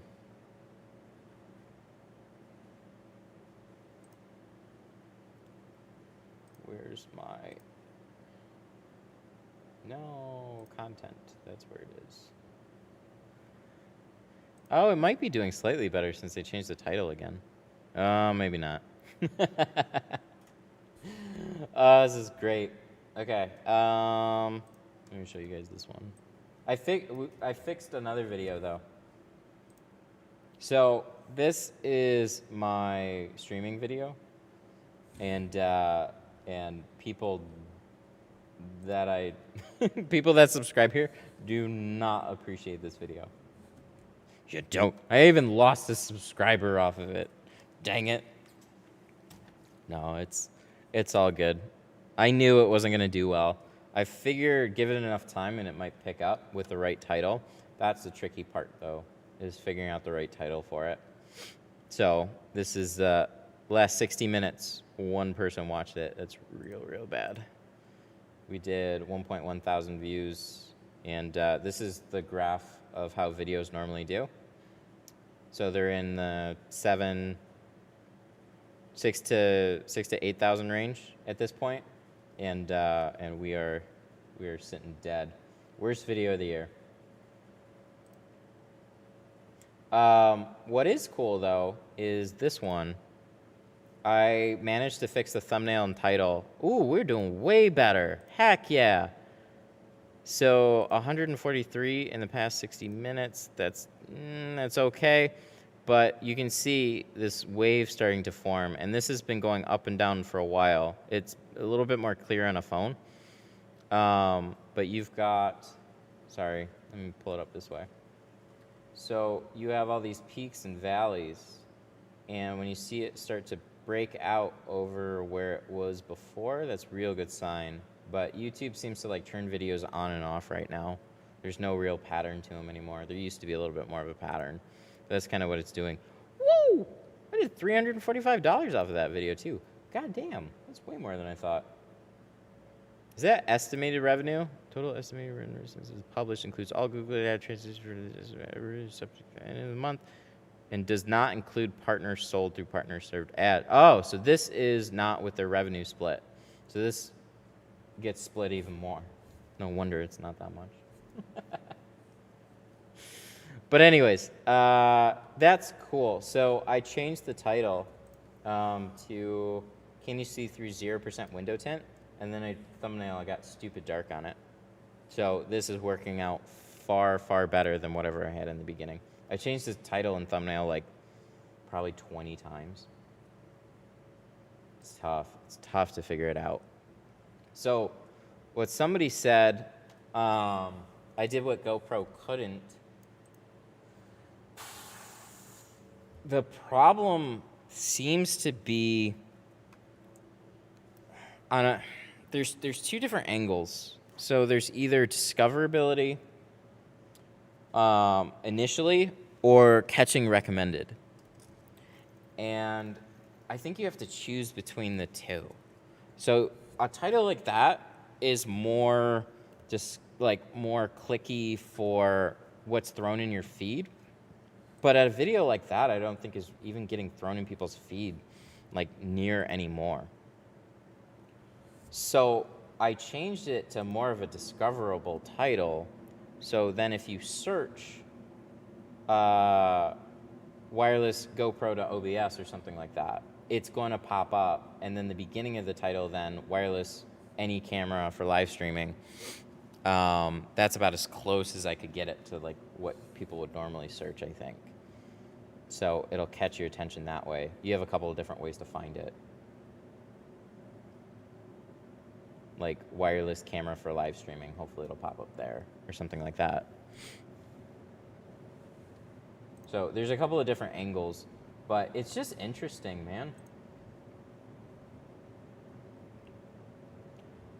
So it has a double title. It's got GoPro in there. So wireless any camera for live streaming and then wireless GoPro to OBS. Plus you have a GoPro right here. I think I could refine this thumbnail a little bit more, make it a little obvious of what's going on. With this black strap here, it's a little bit muddy. But it's not too far off of my other one. So I think it's got a good chance of still doing well. It's like, ooh, what is that thing? That looks different. And he's got a GoPro. So I think there's enough here for it to work. It's all about marketing, though. It's just incredibly difficult to figure out. And it legitimately is, because you have this one that's doing okay. It's not doing great, but it's doing okay. It's performing pretty typically, but when I first released this one, it was not doing great. So what I found out is that most people are not looking at plotter videos. They don't even know what a plotter is or are searching for them. So that's why I added Tint printer to it. Cheap vinyl machine to speed up your, what did I call it? Cheap vinyl machine, speed up your tint business. This is probably after 10 iterations of a title. So I was just playing around with this one, see how it worked. Nothing was doing well though, and it just might be one of those videos. Some of the other ones aren't doing as well. The Walmart ceramic one, that one is picking, it's doing okay. Yeah, it kind of leveled off there. But I'm really impressed with this one right now.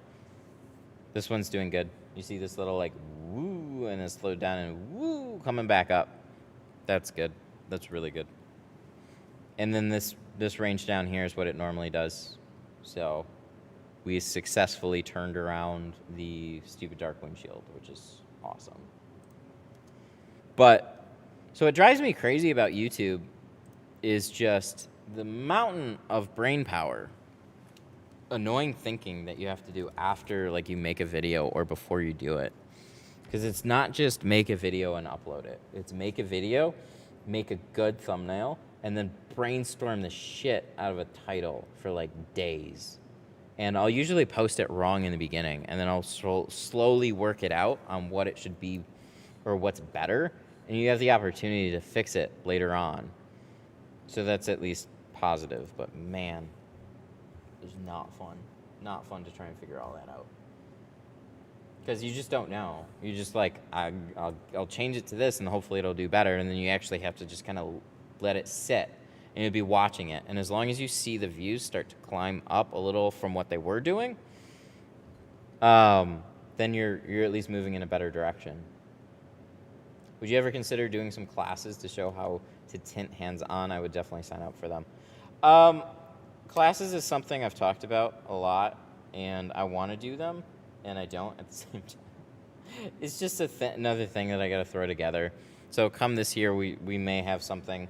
I'm trying to figure out what I want to do for like more of like an online class, and it's not going to be like a traditional class. And I think I'm gonna I've been thinking about this for like the past like year and a half, really. So I think I'm gonna finally do something a little bit different. It has to do more with what I noticed in classes. Like it's really nice to be able to see and learn in person, but there needs to be something along the lines of that, but available to anyone around the world, essentially. So that's kind of like what we do with live streaming. So it's not necessarily just the tinting portion of it, because you can only show so much on camera, but more the like being able to talk to somebody.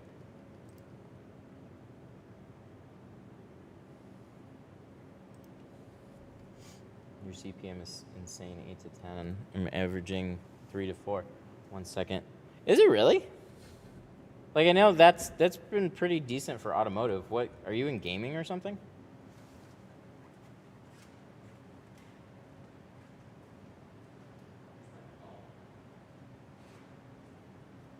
Where's my phone? We'll do this thing.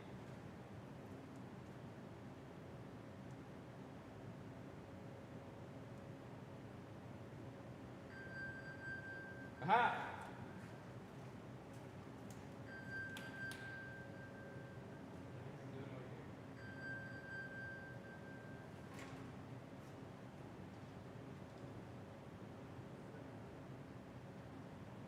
Dude, I'm genuinely confused.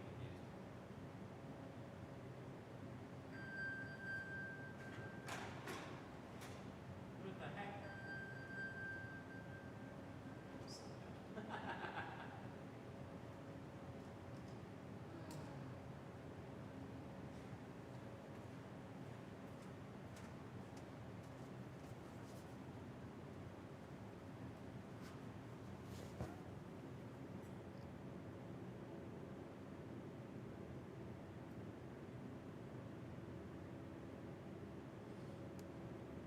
All right. Yeah, we're gonna have to shout out some super chats here. I'm so dumb. I was using it as the camera, and then I'm like, why is it over here? Where is it? And then it's literally on the tripod, and I'm not looking at the tripod.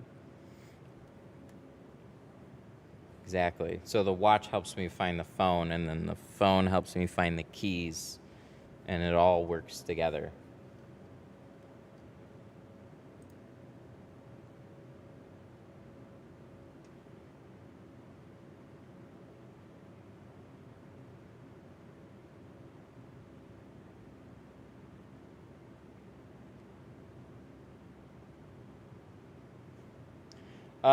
But yeah, there's something interesting about the automotive as well, just tips and project cars. Oh, what?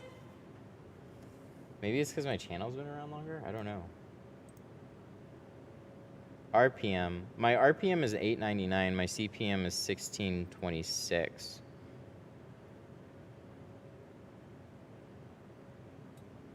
I don't know. I'm genuinely curious too. I figured automotive was pretty much the same across the board.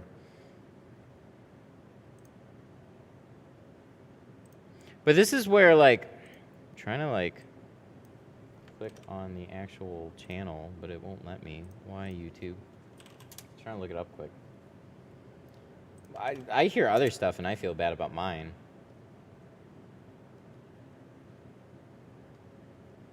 Can't even find the channel. Shit.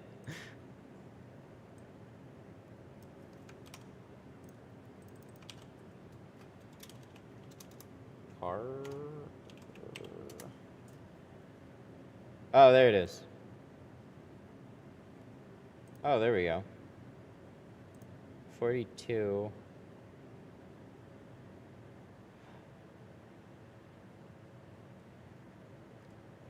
I couldn't. Yeah, this is the channel, by the way. I gotta wrap up here in like 2 seconds, but this always makes me curious. So this is the channel, by the way. I don't know why it was annoying to find, but did. Here's the channel. Thank you for watching. I appreciate it. Automotive as well, just text.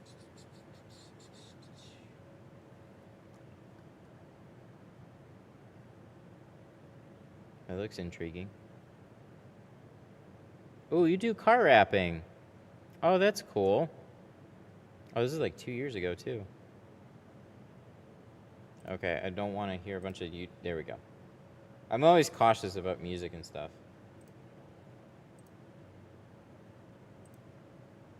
But yeah, I don't know what the deal is with CPMs. I really don't. They vary per channel, and I figured that if you're in the same type of category, CPMs would be really similar.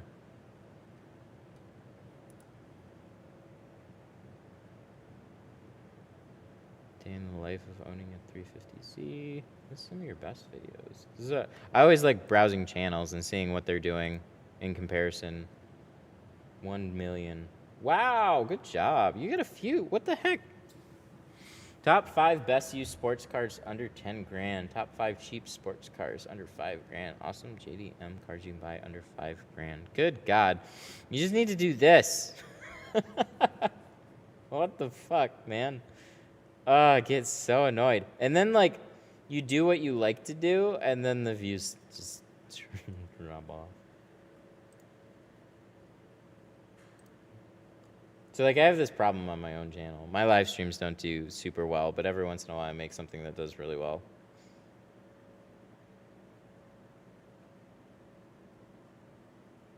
Oh, and congrats on the shop a couple years ago. Nice. Very cool.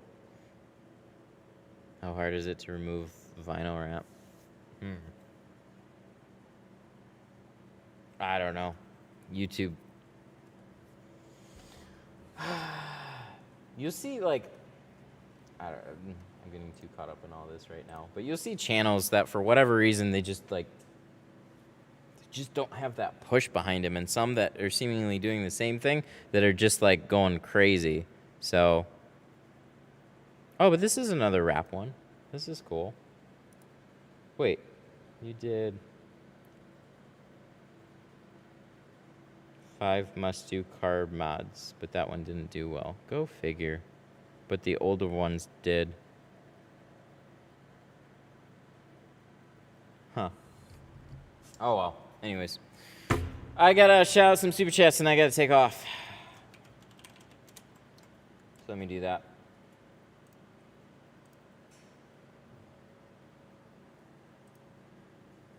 All right, so thank you to everybody for super chatting. I hope you had a great Christmas. Big thank you to Jose, David, Jose, David, Sun Distributing, Jose, Rich, Burns, and Michael, and DC Customs. Oh, Daniel Reyna. We are going way far back. Thank you guys so much for all the support. I really appreciate it. Even the fog out. Apparently, that's got some more hang time. I'm glad you guys noticed that, because I sure didn't, and then that became a problem. Y'all enjoy the rest of your day. I got to take off here and get some stuff done. And so, go tint some window. Y'all have a good one, okay? Bye. Oh, 4 hours. Wow. Okay, bye.